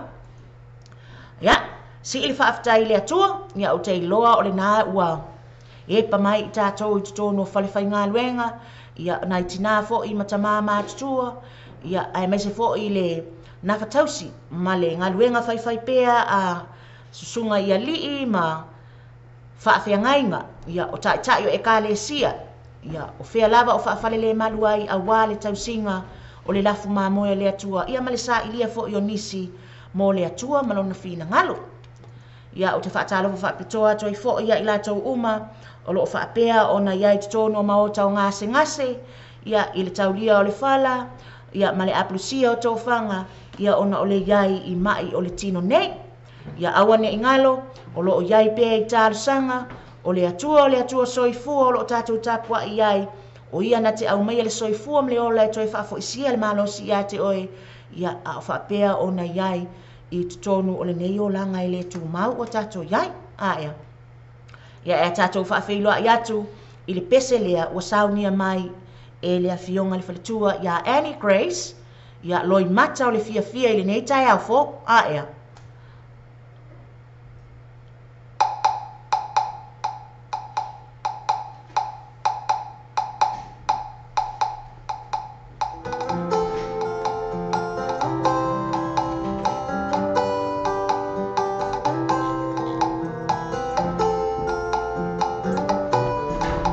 O le pese a matai i tātou le nei tai ao, ia o tātou iai, ia a matatu le nei tai mi se ia pā ia le i tūlai sifulu ma le lua, o la o tau au auna le nei o ai fua le asa sua le tātou whaasalaunga tu sao atu i nei, i le leiti o tala ave, ia ma le Samoa TV tala lasi. Lana si la whanga pa ia, ua fesi la wha ia i tā ua lona malama lama, o lo ua la lea, malo soifua.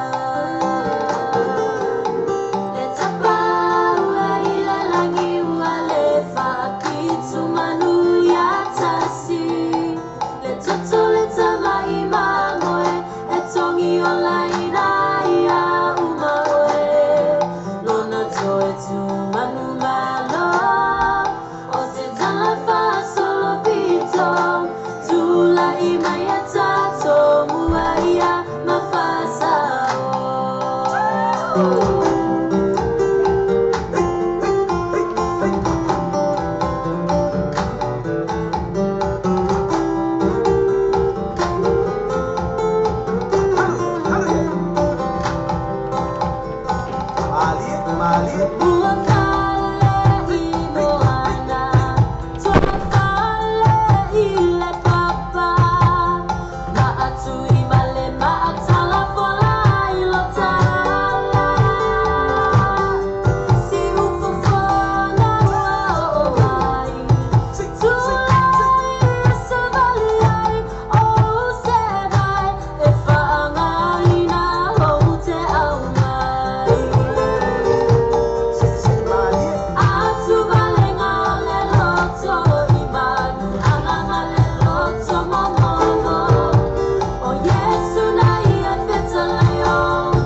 luas matasi nei minute ua te ainei le July fulu ia o ia tatou whaasalaunga i le nei tai au ia whaatalofa atu le na ia te o tau i le tatou pesele mai a Annie Grace a ia Ia mafaila ona o tala no atu whaapea. Le anga o te sawan nei le tai au.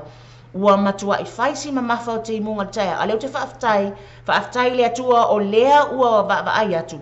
Pe ua kau faisinga, pe ua kau iai maisinga mata o le la aea. Ia staimi o iluma tu watu le tātou tala le tau. Ia ma le wa ainga fo I o le ai le nei aso, ma le aso atai au. Ia ma le whaasolo solo te fo I le whaai unga o le nei vai aso. Tātou whaasolo solo atu I le peselea. O le peselea ntai natu nei. Na ua lo fatu ai mo o tau ma la fatu amafuta mai. Ia ma le tātou whaafeilua I fo I na. A lau tala noa atu le lau tala noa atu ai. I le awhionga le whalitua ia Annie Grace. O tama I tae lia. I ngase aia. Ia a o le loto le tangata leo Annie Grace. Ia o le matua I loto a o tangata fo I le matua I toa o le tama I tae aia. Ia ma le sunga ia mission pe a whai o whaafonga ma le nei taimi o te whaatalo fatu ia te olua. Ia lau sunga fo I mission ma le whalitua ia Annie Grace. Ia whaafetai lava. Ia moli nei pese mātanga o fie. Ia ua moli atua ia lo whaanga.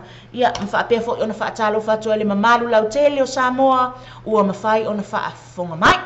Taluai ona iai nisi wa tātou pāanga. Pāanga tō tino I tātou mai le tātou watunu fo I leo tonga aia. Ya malo elele to all my Tongan friends who are listening right now to our radio TV radio Talaabe and our TV Talalasi. Ya malo elele talofa. Ya ole pesele nei mo oto. Ya mai tatou malava ua mafuta mai.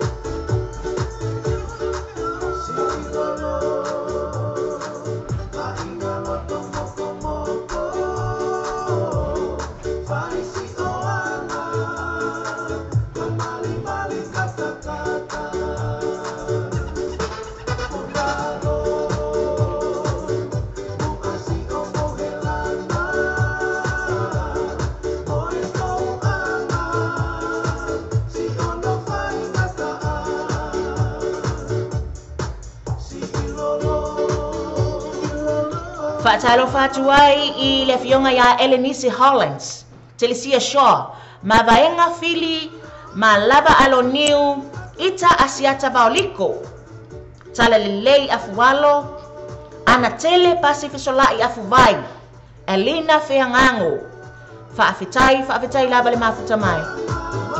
O le whaatalo whaapitoa mai fo I mai le fionga ia mila, o lo whaapea mai, o lo o whaafonga mai ina, I sini Australia ia le na ua vela la latou panikeke mafolofola ia ma le puti a woi tasi lua tolu so I luma ia halu loa.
Patalo fatwa le mafuta mai o le tina ya mata tu ipele hake ya manonalo ya sanitoa tu ipele hake le tina ia fa te sua Margaret Leasi ia ma le tau sala o Samoa tu I ili tino fa fetai le mafuta mai mele tu itama ya selafina le lesi wao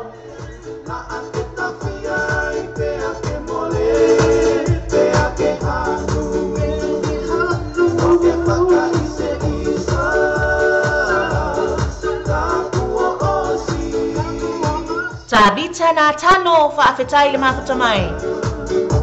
Awane ingalo ya te oe a fa iwa sila ane. Ile tama ita ile na ngai no fu atu mata noa. Awane ingalo ya te oe ona like and share. Ea.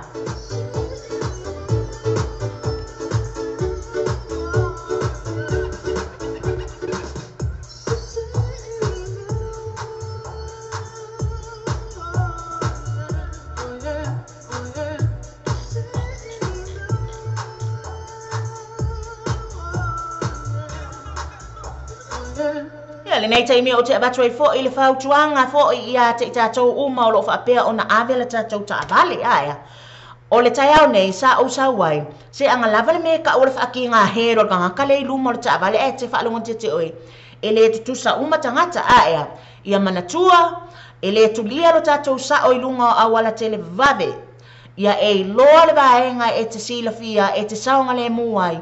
Ai a fa ia tuli le tangata lai luma lona sa o tuli atu e malo sa o paule me o le atupu ia le aspaka waia aia fito ai lo waia ia le me o tupu o mako spaka I ka ko a ora fa spaka ka ko kai au seki mali le tatu tai langa le fato a solua ia man tua oi a solua ia fa solo atu le solulu lele a fa le vai aso ai a fa fo se ia nga spaka ka ko o ia we ka fe ka fiolae ia ora fa spaka fai malu ia malue malia mai le tatou pese fai mai lau lue ia sina pese vave fo ila lea e lomi mai ai ka ko ia ngala ai sila ia le lue le automata ia siva me le pese lea e fai malia e vana le pese ai lue malia ngai ka mai ka ia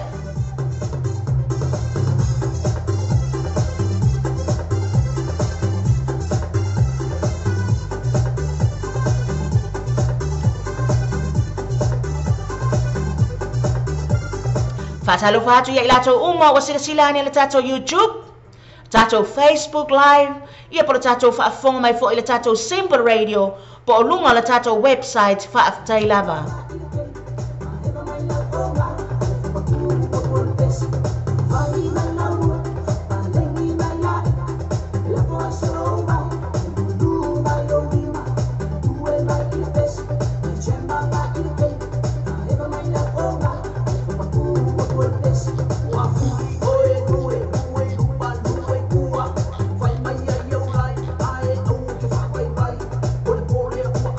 Fatalo fatu le sunga ya Absaloma Maliko senga lui.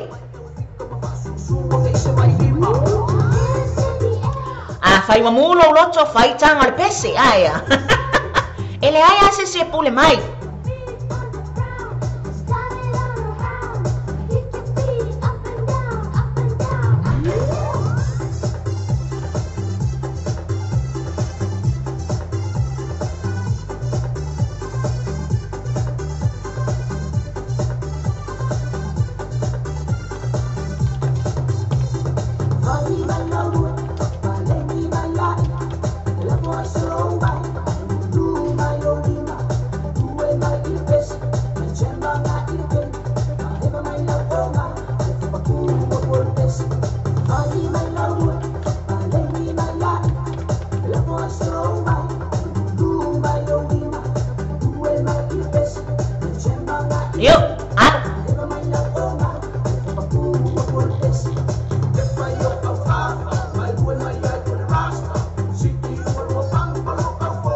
So e fatalo fatu le nei tula le tai au le mafuta mai le tina ia mata tui pele hake ia le afionga ia fa etete sua ia sanitua tui pele hake Margaret Leasi ia maloa loa fo to au mafuta mai le nei tai au fai se malu tai au ia mamoli mali e sina ipokoko le anga ua fai sina malulu a ea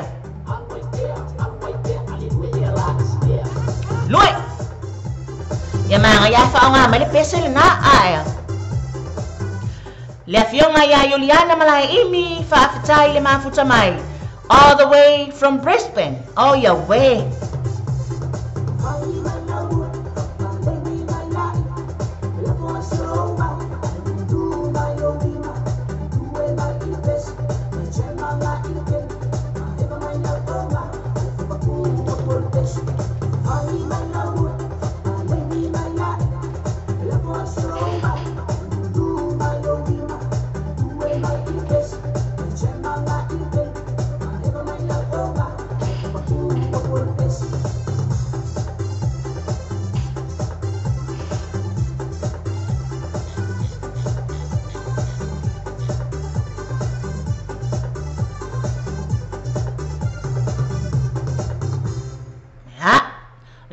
Se iba aila iai. Ia mana tua le sa ma mafartau maftanga le pona po ma tua le tai mili nei le malulu. Ia. E mo o mia sina tau maftanga ma mafa fo ila lea. A ma e ala le tau maftanga ma mafa. Ia ona e fa apeane lea. Fain singa lulu la kiki fo ila lea. Se ifa asawa ila lo sina kilo. O sina kilo a ia pa u. A pa u sina kilo se tasi 2.5. Ia. O le matua mana ia le na. Ia. Don't mess with my tutu. Ya le 676 Islander ya le la fa fia tumo auto ya sipalo ya nga sosoi luma yo ya wala ba aya si pa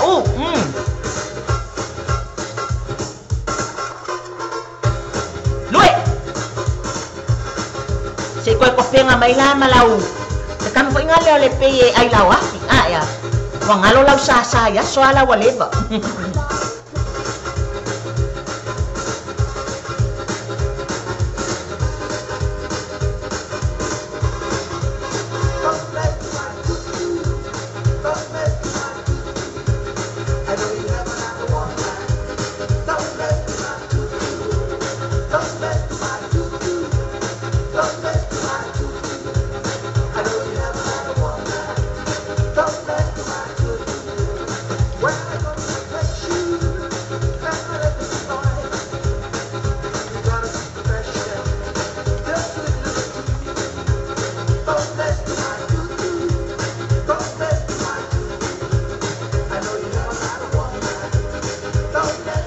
Ia awo atoa o ngata maitina e te labe ai.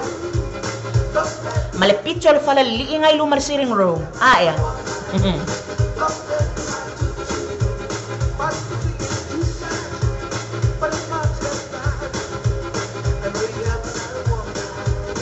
Alini o manga o lo mafuta mai Ashburton. Whaafetai lava le mafuta mai. Patalo fatu le fionga ya puna sauto asiva sungalu lesa. Whaafetai lava le mafuta mai. Mafuta mai ina Utah, Salt Lake City, America.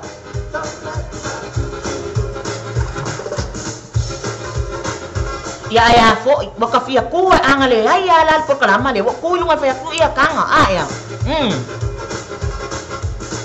Patalo fatu ya Lord Khan.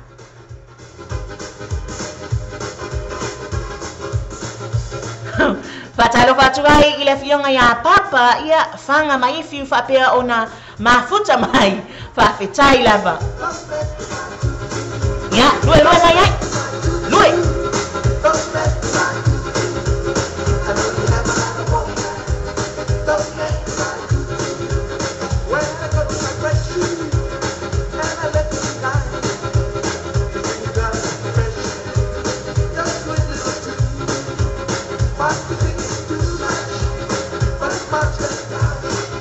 Patalo fatu le fionga ya Maureen Mercy se Juliana malaini sa tele fatu ese. Lo fa pia mai o lo mafuta mai nai daniren otako fa fetai lava le mafuta mai.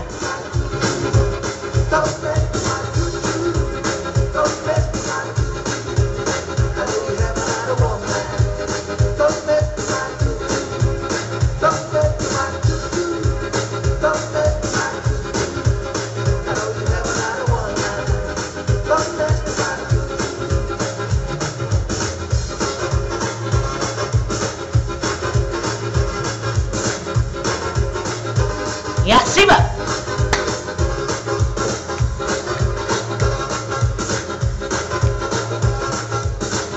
Pasalo fatu le fionga ia niko ngango. Kalau fai se tasi o tatou sui fasalau. Pasalo fatu ia te ole tuangane faafutai le mafuta mai.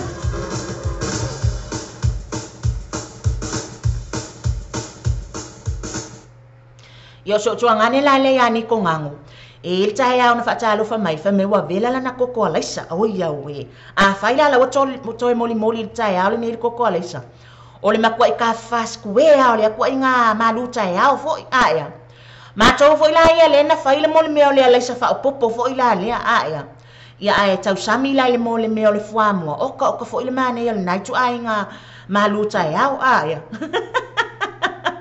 ia ai moli la le koko sa mo ia le kama fo ila le kumu mai lunga i momio pen koko aya ai a sau fo ila le tangata moli mai le ipu koko fo ila le ai ke kangwa kwe vaia paule mea o le fuli me le tuol tangata le sau mai ipu koko ar ka ninga e ka mfai ia mili ka we tau fai se i koe fai aku ri ngar ka le nga sau mai ipu koko ma le ipu le nga mai ma ko isua vaia pe e to inu fo ila le vai pala fo ila le vai pala le sa fa ai mo kwa ka fia ka ko lo ma ko ya sola ai fa ai no ia le vai pala fa mai la to a wai ne to lo wala fa funga anga sa mo fa mai a wai ne to ta fele isu aya tato fa sola to sunga ya rigid ba ka so na sa mo tato fa mai tu una mea uma fa ai sa di siva sa we lue mai ir ka ko por kalama le fa yatu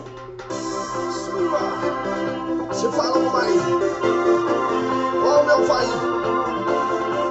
a fai le nafto uma lo malu tai au a wasa na lui São local sabia se una me uma salta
mai sa wala o ko e umalole mele ngai male pelo malango fo o ia we so ia to te tau fa so lue mai o to ina o moli atu ata to pese aya fatalo le fionga le tama ita ia mai na vai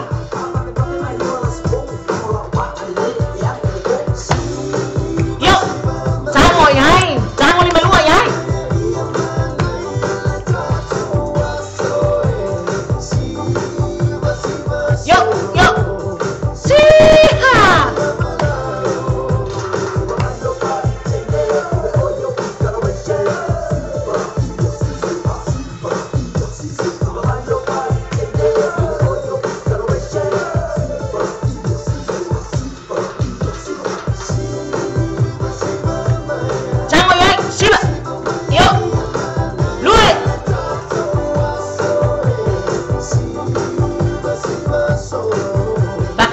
May makangkangay siba may longa ofumoy. Ay! Siba maya iya manay la tato waso.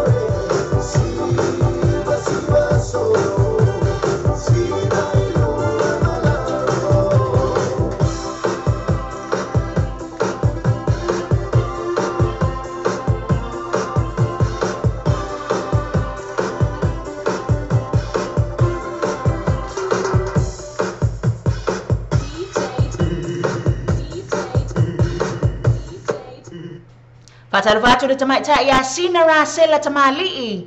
Ya, le fionga ya puna sautu asiba ala e lama fa afitai lava le mafu tamai ya nga fa mai la fa ya ma fai mai le lue aya.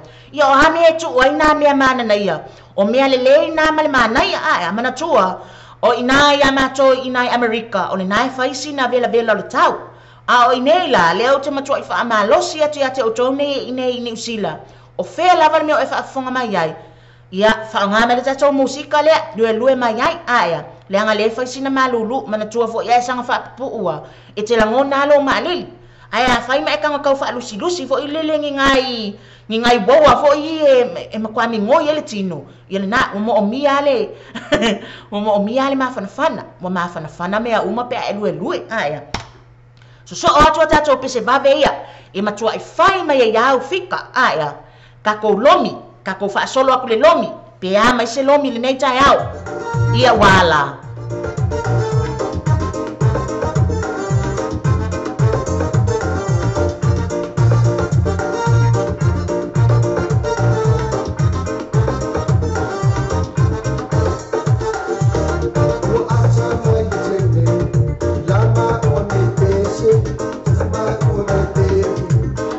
awane ngalo ya te oi afa yo e fa fonga ma e sila ma le tato Facebook live po tato YouTube like and share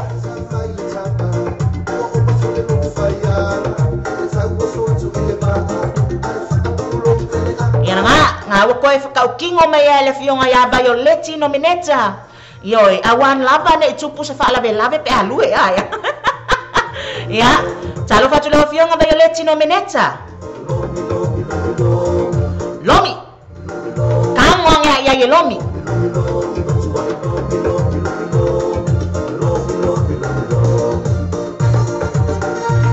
patalo le fionga ya pemi lau pola fa mai ngoma kwa o vale lomi oi Hawaii kwa lomi malas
Lo matua e la tu fai tanga le pese le lomi aya oi awe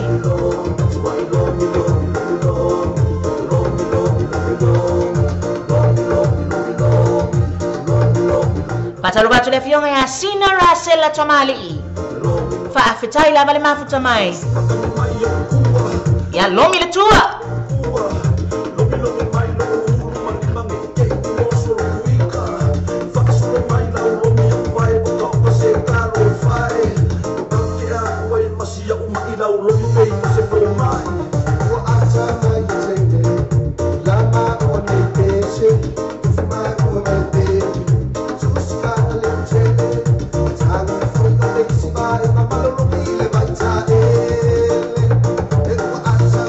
Time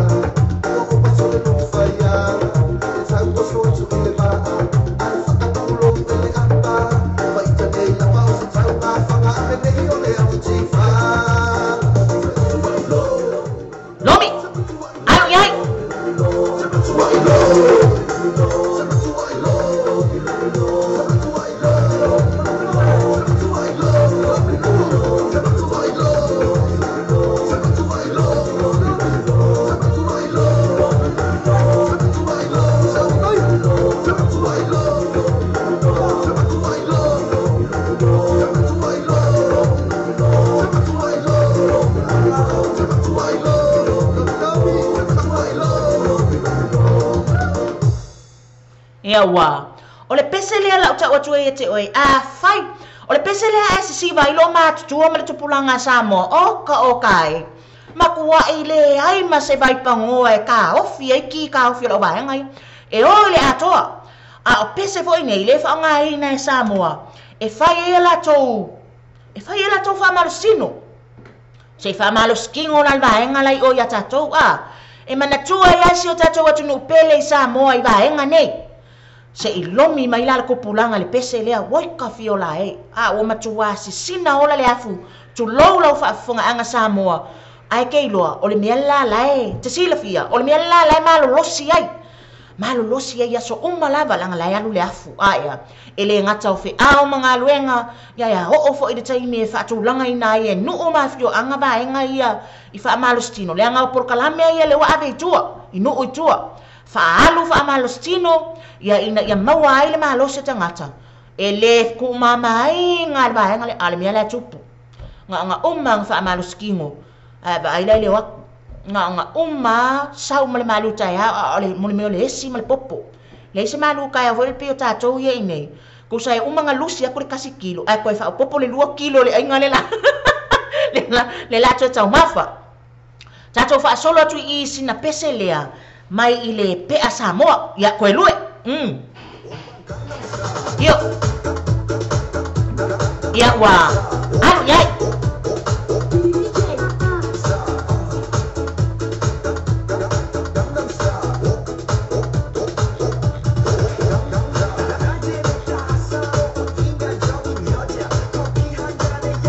Fatalo fatu ila fionga ia olo faanga nei maya Lordscan maya Papa Seyuli Ronnie Kerrigan i Manukau ia olo faapea ona asia si mai ila to mai sini Australia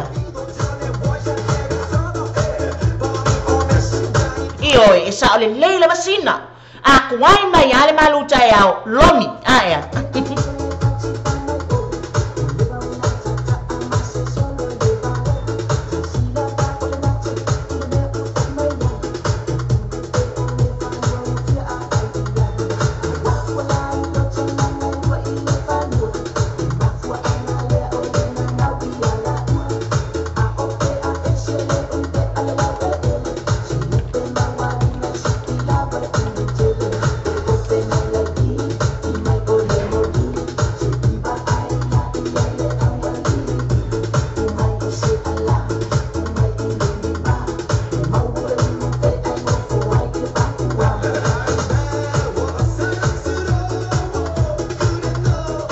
Fatalo fatu le fionga ya fale ofa ki tonga va IF Smith fa fetai la mafuta mai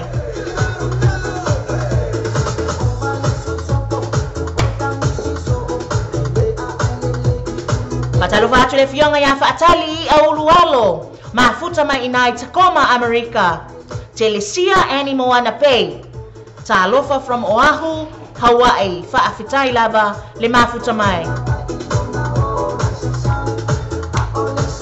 Yo, lue.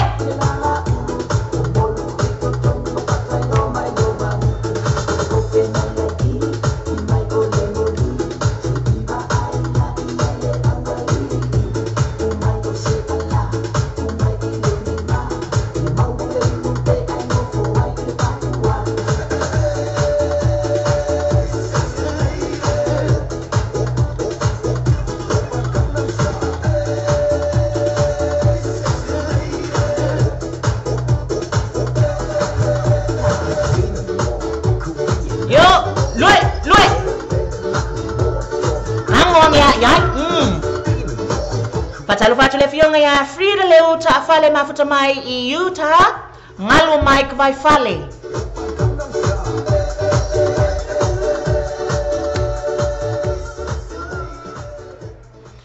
Ole mela tu pule pesele na e ala na fai mahalo mapupu vo ilalia na e fa manatu atu yate oi e fai ma fai kango e sipsi na bai vo ilele awai ke te tau mafa lolo anga vo ngalele fangu vai e tau mafai nga singa miti ase kasi fo ingale pe kau ko fa kulanga mai ko kongo ka ko tu lo wala fa fonga anga Samoa ta tau me ya ku ia SJ di Marco say O le anu atu atatou pe se vavelu akua ile whaakafa.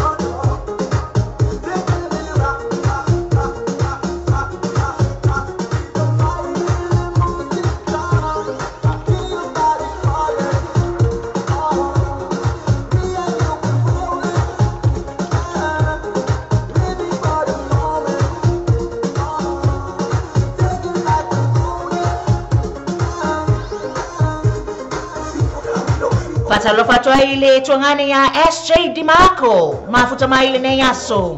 Manuia le fianga ia fi au mga luenga.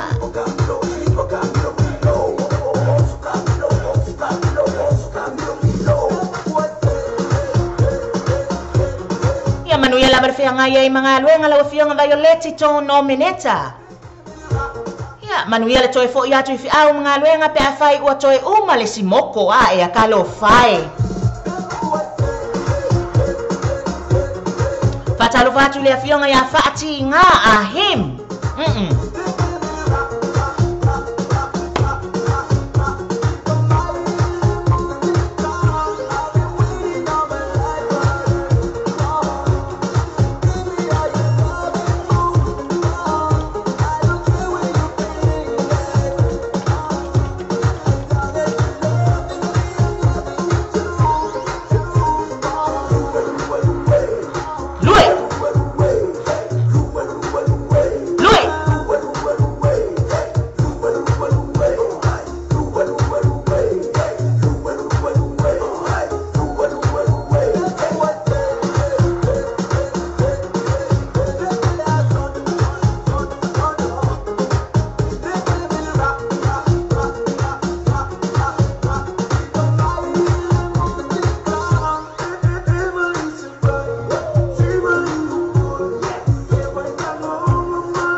Ya, mana ba tonu?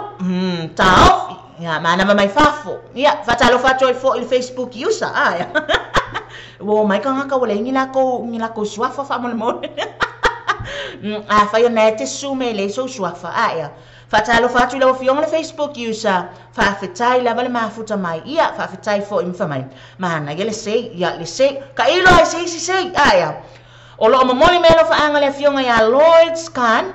Ya mole tina matua ya Rosalia neria lo fa pe mai lo mafuta mai ora hu mai ke peresun nana ya fa talo fa toi fo ila vai tina matama matua mafuta mai tono maota malawa ya lo fe ngai ai mai le tino ta lo fa talo fa lava le pesele nei mo oto fa talo fa toi fo ile tama ita ya Faith Hope Lina Vicky mafuta mai ina email pone Australia tato fa solo tulai ia te baka e momole tua yelo faanga mo tina umalava o mafuta mai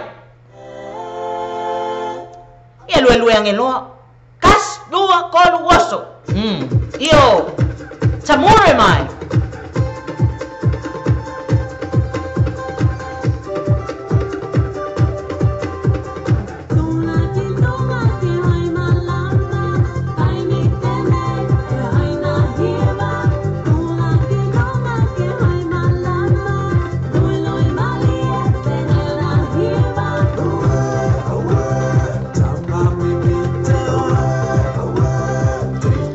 maunanga le nei le tatou le tio tala ave le tatou morning show le nei tai ao. Ia me se fo le tatou TV tala lasi.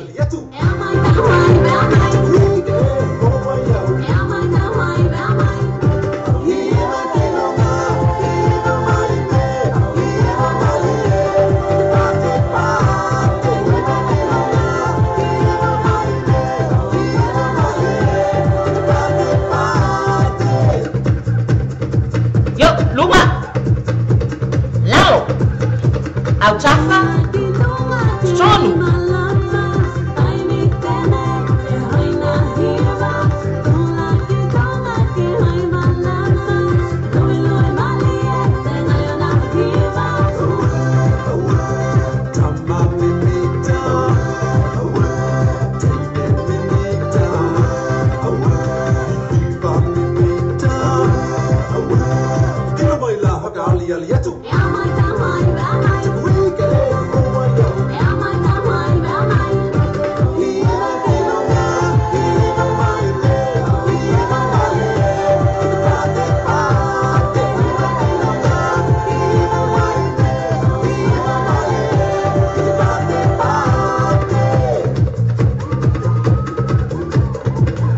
Watu watasi nei minute o Natale le tulas funu manatasi.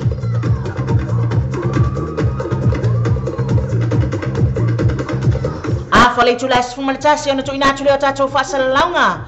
Fa api sinisi.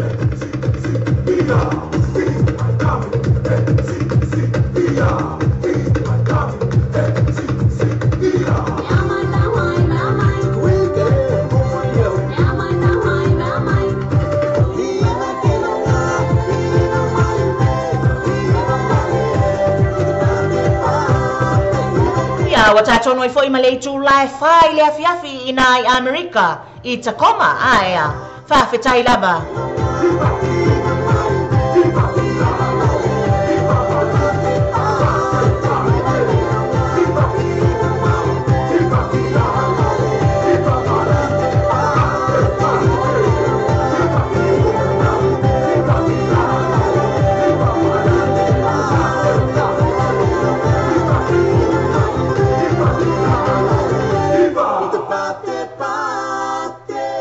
Ia wala. Ia tata tovatu loi sina pese le male Polymer Express. Le coconut aya. Ia mai taunga fo ila le mai nga fo ile o tato fa mai. Coconut aya. O le coconuti. Ia fai ole na o fai lau tau maftanga. Ia pore na wa etsa bali bali atu vai fa le leile pepe fo ile le kara aya. O le kamanga ia lu le fa alifu fo ia le auli. Ia pore tama fo ile na fa ia ile la isa fa popo aya. Polymer Express Coconut.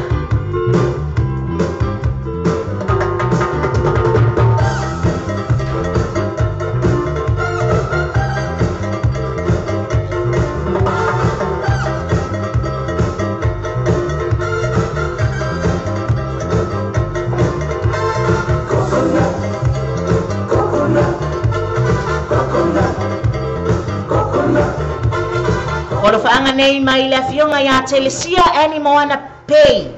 Moana pay fa malulu atu pe fa le tonu le fa le ino lo swafa.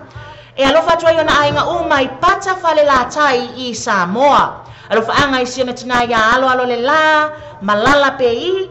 Ia alofa tele atu mo auto mai fe lo ai se taimi o iluma me le fionga ya telesia ani moana pay. Se ilua menga. Lua mai telesia.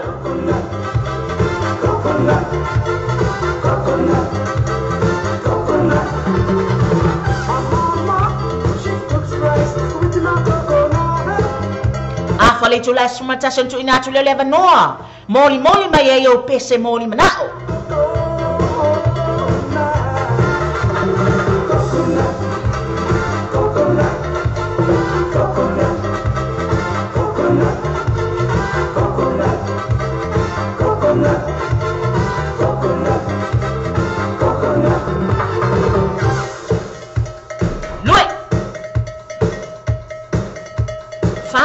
O ko kioi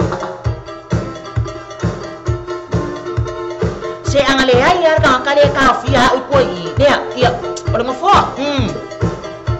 o le ba no tu atu ilunga ioi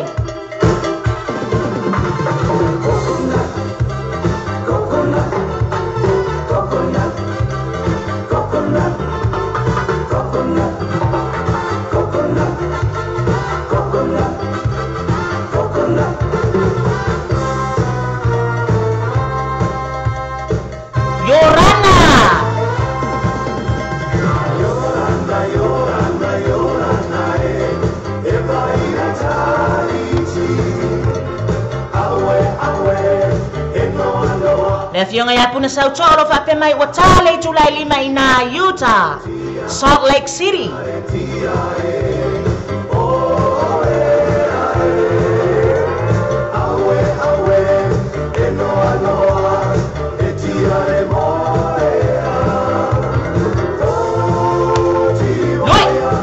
Yo.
Masih kasih ngawar waku so ai luma awal laba te fa vai iyo so ai luma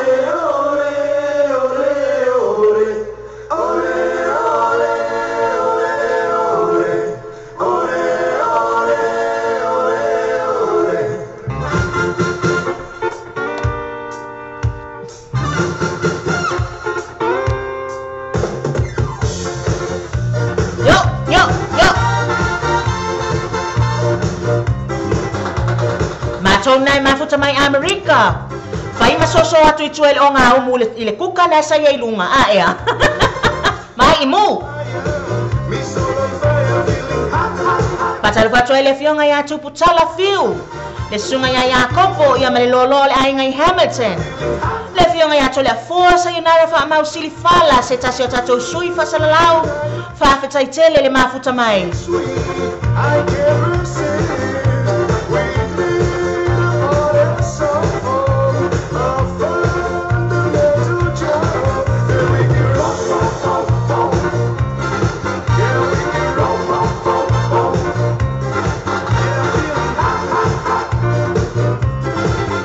Sunga ya sa tele fato lo fa pe mai fe tawile leile pese ya male pa ur snowing ai Dunedin ya o tako mas ka snow ngal fa man mol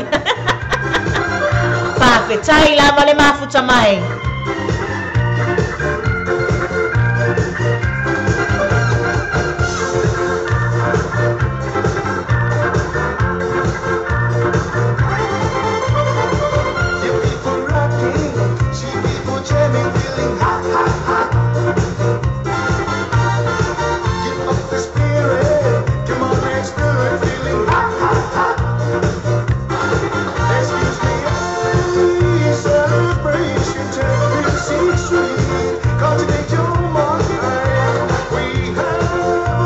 Patalu patu le fionga ya Maori way fata si mai nai Amerika ya mai lato malaba o ngan lue ole na o fe ngai mai ai ngore o uli ya ka ko hot aku I ai foi ile poli mai express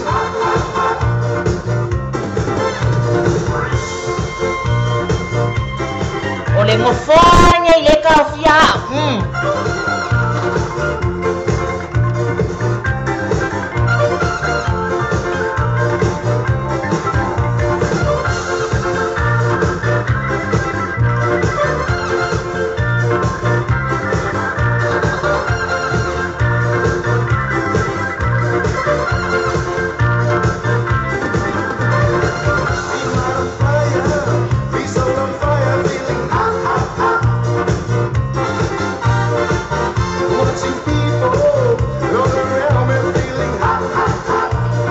ingalo ya te oi a whai o e mafuta mai i le tato YouTube, le Facebook Live, le Simple Radio.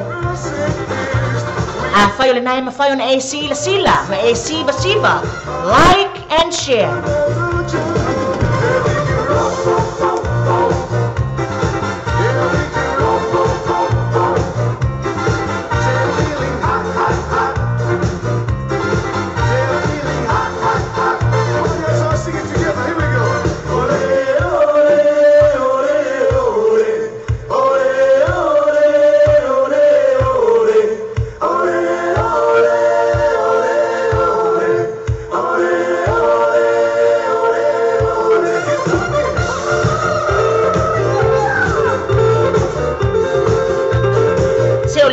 Si baku, foi yang ale ai ale mo fora, oi away.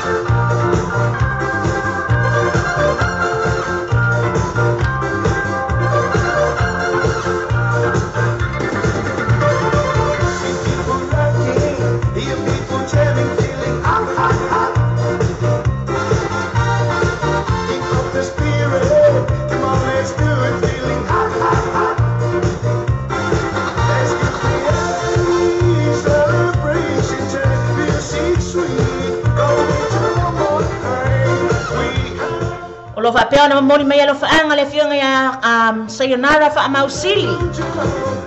Ia walo fa trai isiona anti ya vai pu ese la wailunga le ea. Ia manuia le fainga malanga a o ya ilunga le Samoa Airlines. Ia mo toe tali watu fo I atunu uma ainga. Amana yo tato lau fa no pele o Samoa.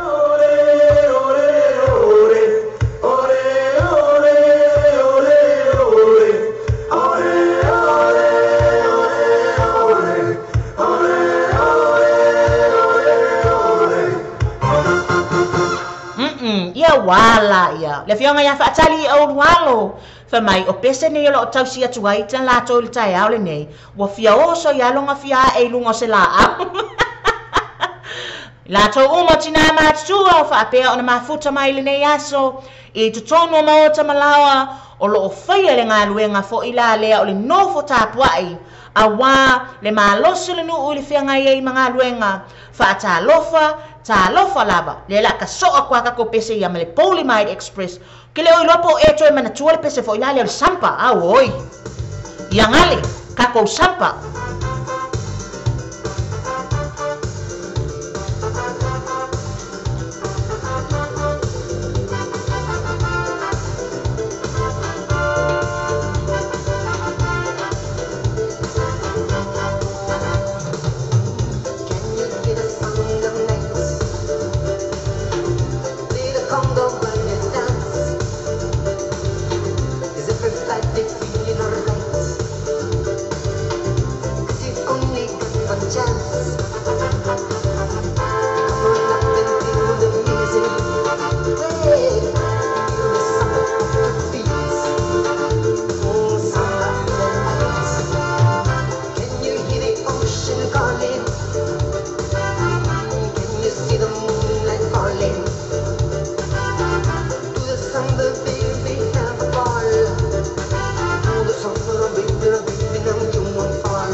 mai ala tatou pese leo na vai atu leo foi. Ai sei fa ngaso solo atu nisi o tatou fa sala longa fa apisi nisi.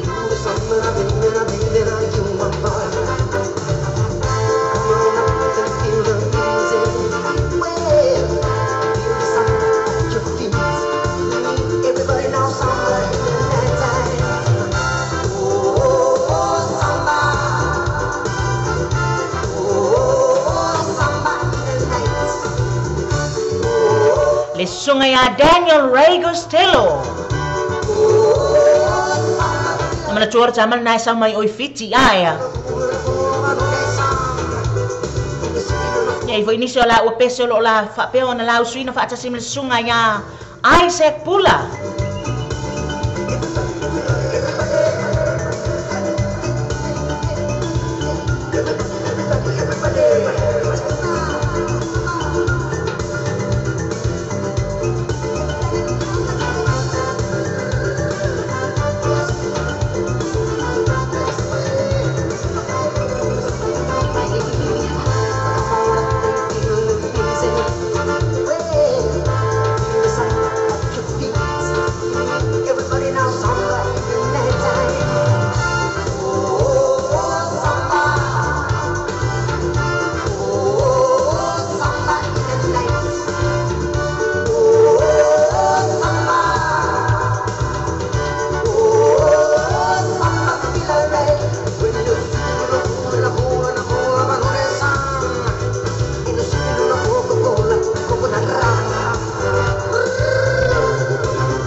Awane ingalo ya te oe la tatou whasalunga tu sa o ato la tatou second session o le tatou morning show. Ia yaso umalava ele tu la svulu le lua pe amaea le tatou first session o le tatou morning show ma le afionga ia ile faletua ia hana sila baa. O le avavai atu foe i le tatou pesele nei ma ia mauto atasi au swao tene la le lei. Siva mai loa.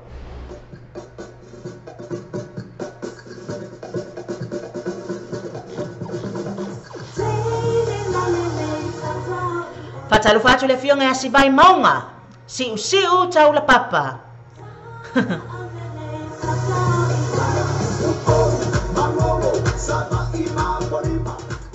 Male ya fionga ya siu tau la papa o lo fapia mai o lo mafuta mai ina ile Waikato River. Yeah. Am I right? Yeah. Nga. Ile Waikato River le ia mako i le watona ile loi. Hamilton. Yeah. Fatalu fatua ile fionga ya Roy and Pekka Papali.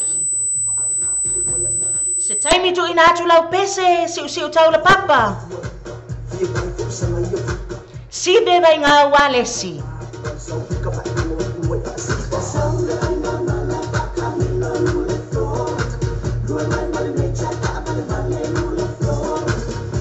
Amai ar tatou pese na tu ina atu leo tatou fasala launga fa apis nisi.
Faftai tele la mai se tatu tulu mo le taria ina o le tatu ale tatu Samoa TV talasi ma le tatu Samoa le tala ave ia so taitasi manu e tele o fai vale filima ai mai so la utapo ina Samoa o le tatu ale ClickX ua matua whaingo fia lona whaongaina fia lafo sa tupe po se digital top up yo ainga po oi Samoa tonga mawhiti se taimi vave lava asi nei loa le upenga tawhailangi le ClickX www.clickxpacific.com Wa yei le fasua inga le whaatino ina le lātou tautua.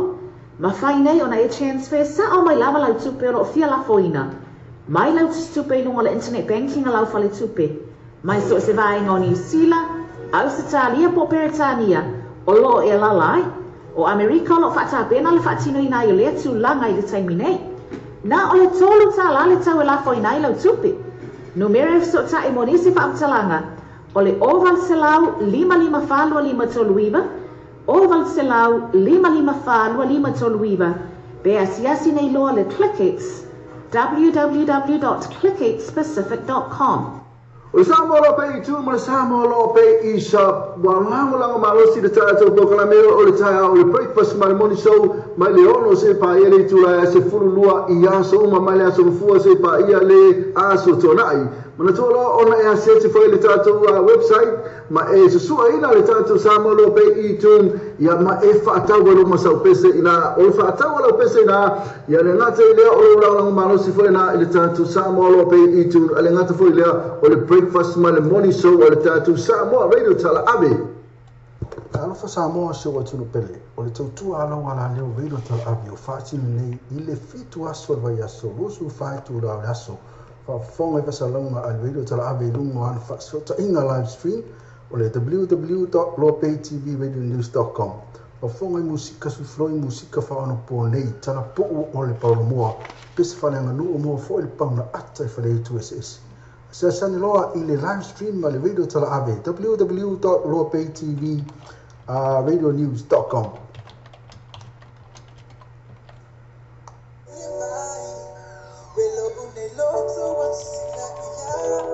na bona musika mata mo fia va fonga pe musika le tatu Samoa TV tala sima le tatu Samoa radio tala ma so na paule o le tatu wala leo e te mau mai musika e pe o ne e fia ia pe re tatu musika na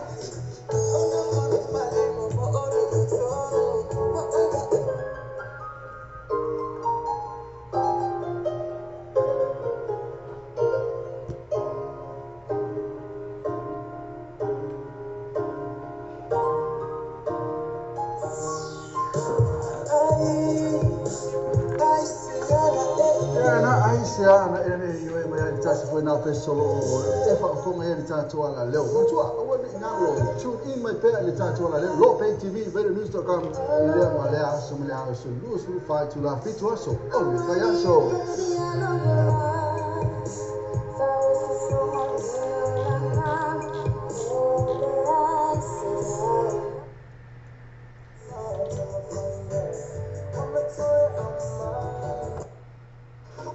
The Sunset Ultra Limited le fale ni sinia ina le valu chansi huyo road tio tou o le telefoni e te vili ai mo sa poki luo fituano o limon chansi ko le olu chansi o fa fitu to lim fato olu chansi o fa fitu to lim fatolu Water Fitness, mechanical repairs, vehicle scan, electrical, oil filter, food, vehicle service, Penafo Malato Pauli, new and used cars. Matua, Malu Tansi, Kuya Road to Molifaina, Rosa, Edith Natani, all Tosana. The following senior on the Sunset Auto Limited is a more in Balu Tansi, Kuya Road to Balu Tansi, Kuya Road to O le tu numero lea o le telefoni o le landline lua fituono o lima tasi ia pole mo pa o le olu tasi o fa fitu to lim fatolu olu tasi o fa fitu to lim fatolu ma tu tala le tatu fale insidia no le Sunset Auto Limited ile aso tofi se pa ia le valu taya o se pa ile tula se fulu male lua ile po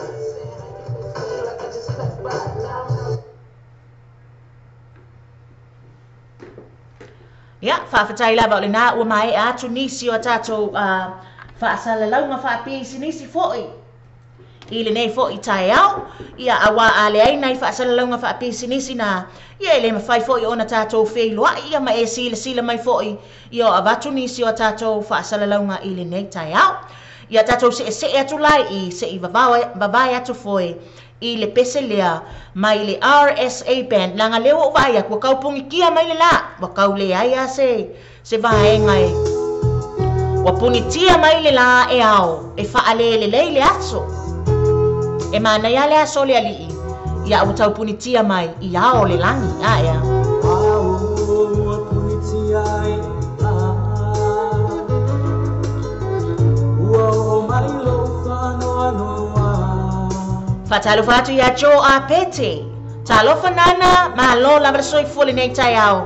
Fatalo fatu ya panapa vai nga fa e tete le mafuta mai.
Tulas from Natasha na moli mai leo wala faanga.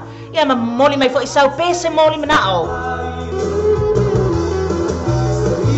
So if atalo fatuli ne ya oli le fiong ya puna sau to a siba sungalu lesa fa fatai le mafuta mai.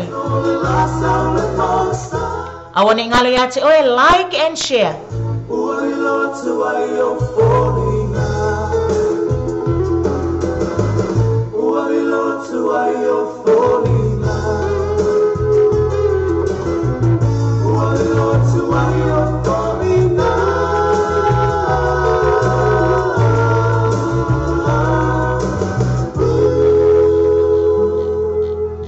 Nai best tuai lava na mai le RSA band. Ia o tato ia I le nei au uli ua faisi na ma ati mai o le malulu a ea. ia ai a fai o le nā ua alo atu e whaatulanga fo i le porokalama i le mea ai po le tau mafutanga o le auli. Ia o te o whalo whaatu ma o whaatalo whaatu, e whaatalo whaatu le tātou le ti o tala ave, ia ma le tātou TV tala lasi i lau mafuta mai, whaafetai le avea o le nei ala leo, ma haupa anga tō tino e whaafia fia ina oe i le nei auli o le asolua. Ua awhatono nei le tula esfuluma le tasi, ia awa tatalai fo i ma le tātou pese moli manao, e le pese o whaapea o na mamoli mai e alo whaanga le fionga ia sungalu, yo na ainga malava i sai pipi, wo mai e masani, ai maisi e o i lato na talia ina lana invite e ala lea, i le whaafonga mai le tātou wala leo i le nei au uli. Whaafetai lava, ia o le pese le nei, e awalofa atuai, mo o tō lava. Sai pipi le no upele, mai a sibe, vai ngā walesi. Yo! Choo! Yo, awa! Sawia!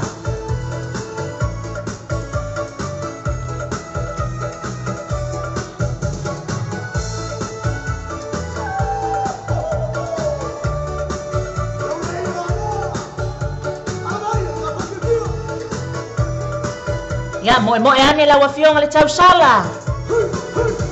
Ai uli atu le sunga ya cho a pete. Ia ma le loa le tatou au mafuta. Whaafetai tele lava le mafuta mai.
Wibe wa siba kalau fai. Siba.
o le vi le na o le afioanga o sai pipi.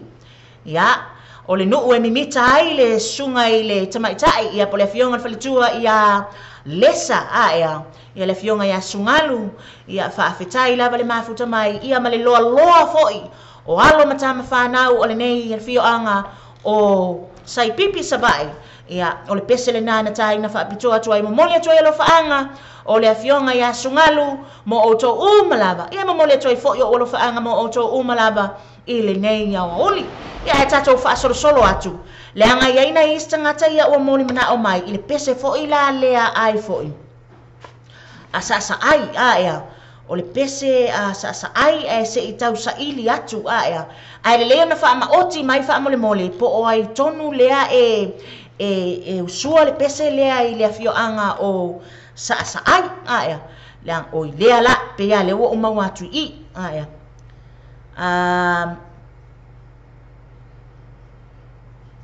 Le ai o le o pe le o sa o atu ia le pe se tau sa ili atu ia le pese le afio anga sa ai ai le ona fa ama oti mai po o ai tonu lea e usuina la tatou pese lea ia o te fatalo fa atu i le afionga ia fatali au lualo ia o si o tau la papa Thomas ainu u jo ia lupe matasila sa vali salu ia o lo fa pe mai o loo moli mana o mai i le pese a fale la tai ia e mese fo i le fionga ia cho a pete ia o loo mafuta mai maletina ia o le pese le nei a fale la tai o le vi o fale la tai ia o lea o le a tai na whaapitoa atu ia mo le sunga le na sa moli mana o mai i le pese le na a fale la tai fatalo fatua i fo i le fionga ia free le uta a fale sauni ia telesia animo ana pei ia me lo le tato au mafuta i le nei ia uli faafetai le mafuta mai ai o te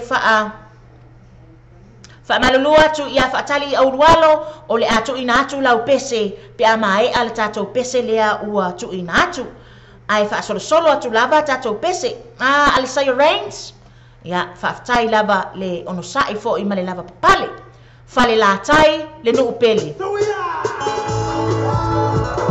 yo sa mai e tofu malama i tatou mafio anga manu tatou te su mai ai ma o mai ai ia e pele fo yo tatou nu ia i tatou ia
Moliato o lo faanga ia lepa mate malo la loifi.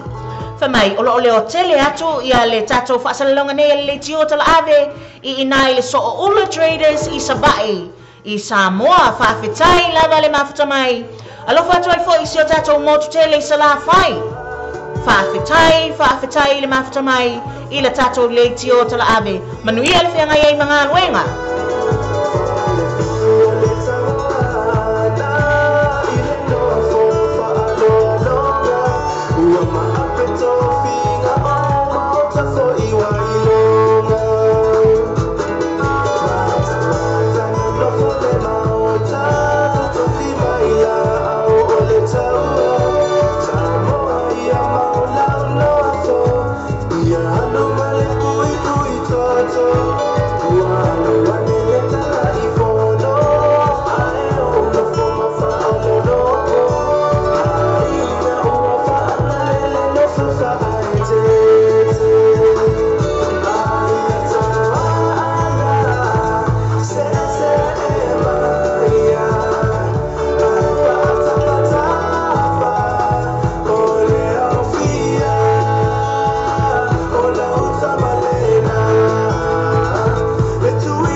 Na le fionga o fale la tai fa peo na moni mana o mai le tatou awe eva ile nei fo I awa oli tatou se atu I le pesele nei na fa peo na moli mai lo faanga o le fionga ya fa atali I au lualo e mamoli mai ona lo faanga yo na ainga o malava I New Zealand ma Australia ia e mai se fo I le loa fo I o la tatou au mafuta ile nei fo I awa oli Ile mafuta mai ile tatou le tio tala ave ia ai mai sei foi ia le tatou TV tala lasi ia le fai isi le pese le fai isi o aso fai ngata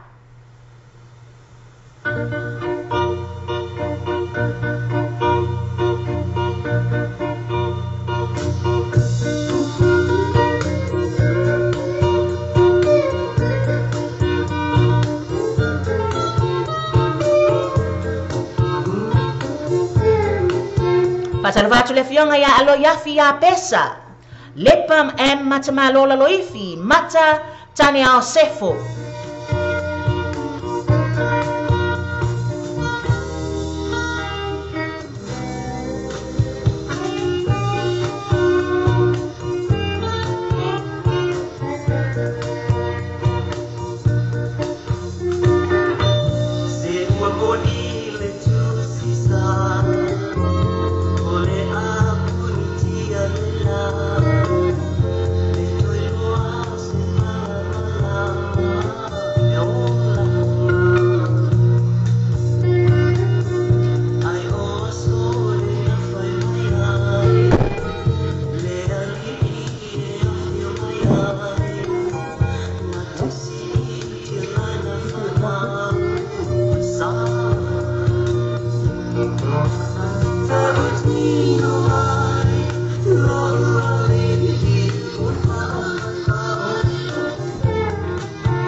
E mamoli atu e fo ia lo faanga ia ila tau malava o whaapeo na mafuta mai tutono maota o ngase ngase.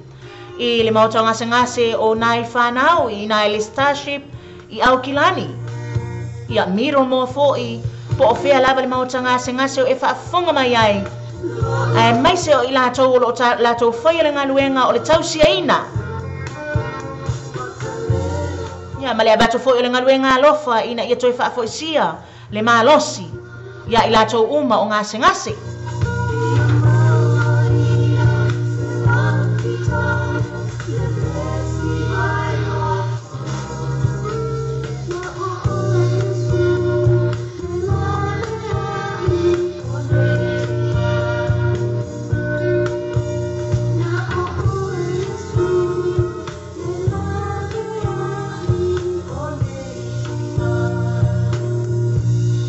Ioi, na o Yesu lava e la vea i eiti ngā i o a umati ngā mwhainga tā o whea ngai mai tātou i manatua e ese lava i tātou ma haenga fo i lo whaapea o na whaafi tāuli a ea o lo whaapea o na wha lou le mga solo ai ma whauwhaunga a ea ia po le mea fo i lo whaafatu ulu i le ma whauwhau o whaafi tāuli o le o langa nei ia e tau ai na tau atu ia na o le tātou tamalava o i le langi o ia le nana te au mai le vai fo mo i tātou umalava. O le pese le nana o lofa atua i le fionga, ia whaatali au lualo, mo a inga le mafuta mai ini usila, ma Australia nei, ma Australia, ia ma le loa loa, po fea o atunuu o e whaafonga mai iai. Tātou whaasolo atu i le pese lea na mori mana o mai iai, ia le au whainga luenga lea mai o i sabai, a ea. O le pese lea ale tolo tolo tamauli o le abato ia lo faanga i le so ula traders i le mafuta mai i le motu tele i salafai ia mamoli moli atu i fo ia lo faanga mo o tau umalava vi ia tolo tolo tamauli mai le sunga ia taulanga tangaloa pe a sao a ia.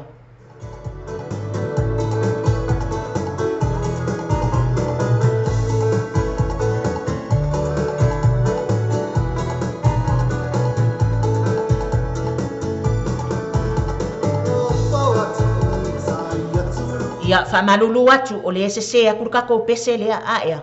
Se isa ili atu le pese. O le...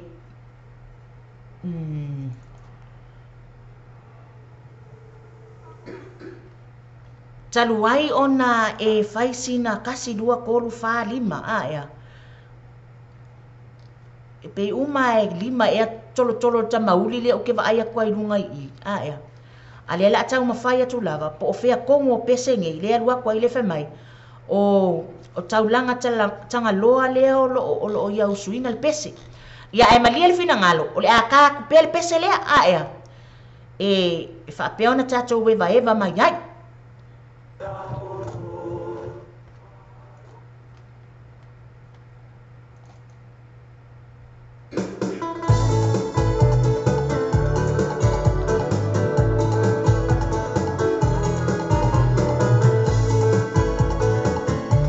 E whamalulu atu pe a whai o le ale maua tonu atu le pese sa mōli mana o mai ai a ea.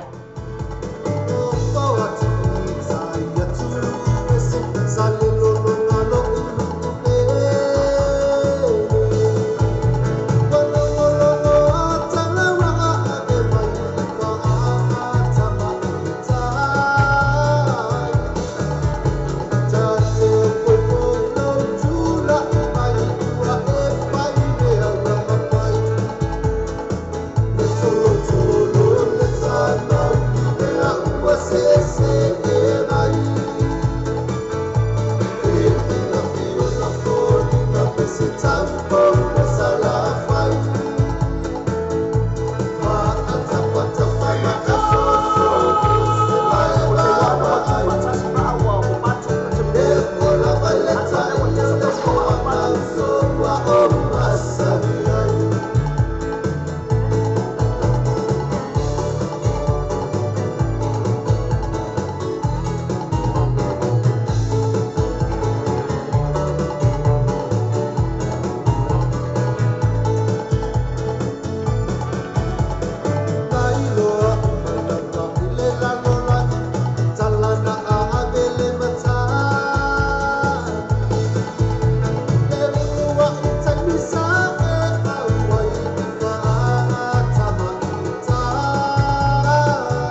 Fatalo fatua ile fionga ya Nema Nancy o Petaia. Fa fetai lava le mafuta mai. Alo yafi ya pesa o lo mafuta mai ina imele pone Australia. E mamoli atoi fo yo o lo faanga uma mole so o ula traders mai sabai. Ia malelo lo tato company SS o lo mafai. Ona lato fa onga ina le tato le tio tala ave male TV tala lasi e ave ama pa anga totino ile auli le nei le auli o le asolua o le tale tu las flume lua fa moe moe o le afa pe ona tapunia tu ai ia le tato por kala mane o le second session o le tato morning show ia le ase mai fo ise tasi o tato au auna e fa awa wina le tato por kala ma o le nei yaso.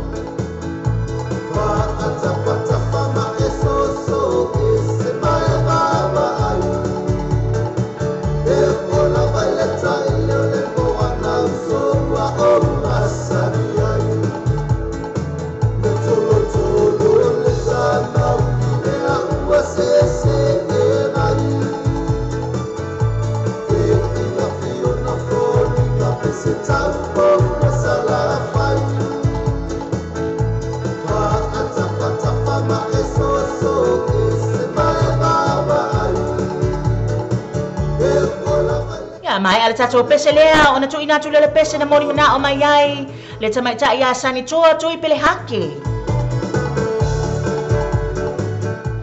le pese o fai ngoi na sili o le tina mai i le Salafai band.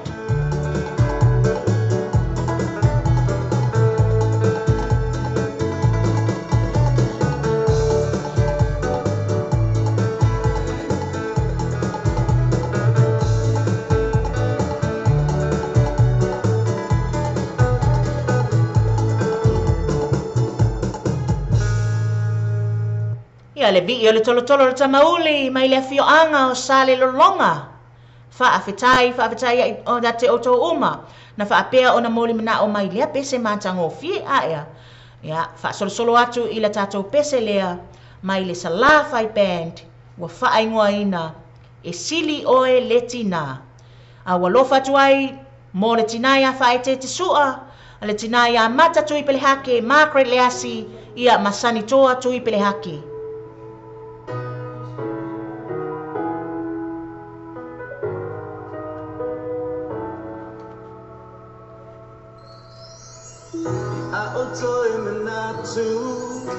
Ia solawalu e whainga tama le mativa baluinga lele sa e whaia ia so uma ia oa oa tama leana e tu sa mauala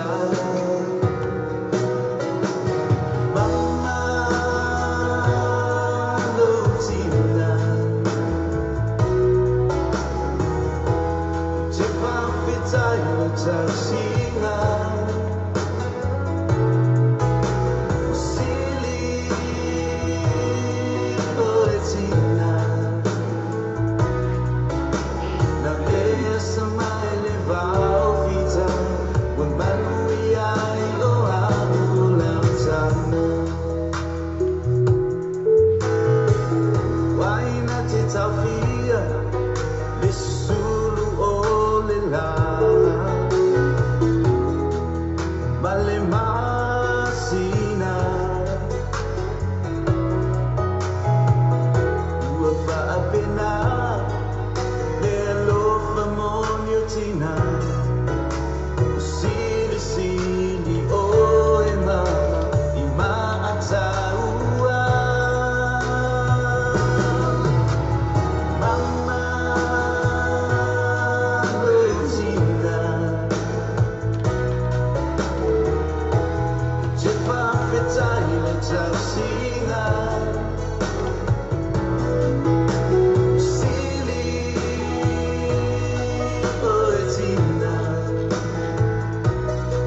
Wa tātonu nei lei tūlai sfulu malelua. Sa mawai lau whaafonga mai i le nei a oli, e mamoli atu lau whaaftai tele ia te outou umalava, na avea la tātou le tio tala ave ia ma la tātou TV tala lasi foi, e avea maupa anga tō tino i le nei a oli, e whaafia fia ina oi, a o iai fi au mga luenga, lava singa uma i tutono maota malawa, ia e maise o tutono whalewhai ngā luenga, le whaafonga mai tutono maota ngase po fea lava, whaafetai lava. Whaatalo whatu fo i le sunga ia le misi o taua, whatu a mafuta mai, ia ona o lea ua o mai le taime tu ua i le nofoa, ta talo i le atua, e iai se taimi o i luma tātou toi wheiloa i foi, o la o tau au auna le nei, o ai fua le asisua. Se sala ua whaapea ona sila mai o le tau tamali i la o tau sila, ma se upu e le tu sai ma la o tau whaafonga, e matua tu lava i ina, o oio le matua whaitama, e malu ai la o tau au auna, ia ai tātou toi wheiloa i foi se taimi o i luma, i la tātou porkalama lava le nei, o le morning show, ia ai tau wha soifua ia, tātou wha, tātou wheiloa i foi, ia ma tātou toi wha tili foi, i le pese, mai le RSA band, taimi nei tai au, tau wha ia soifua.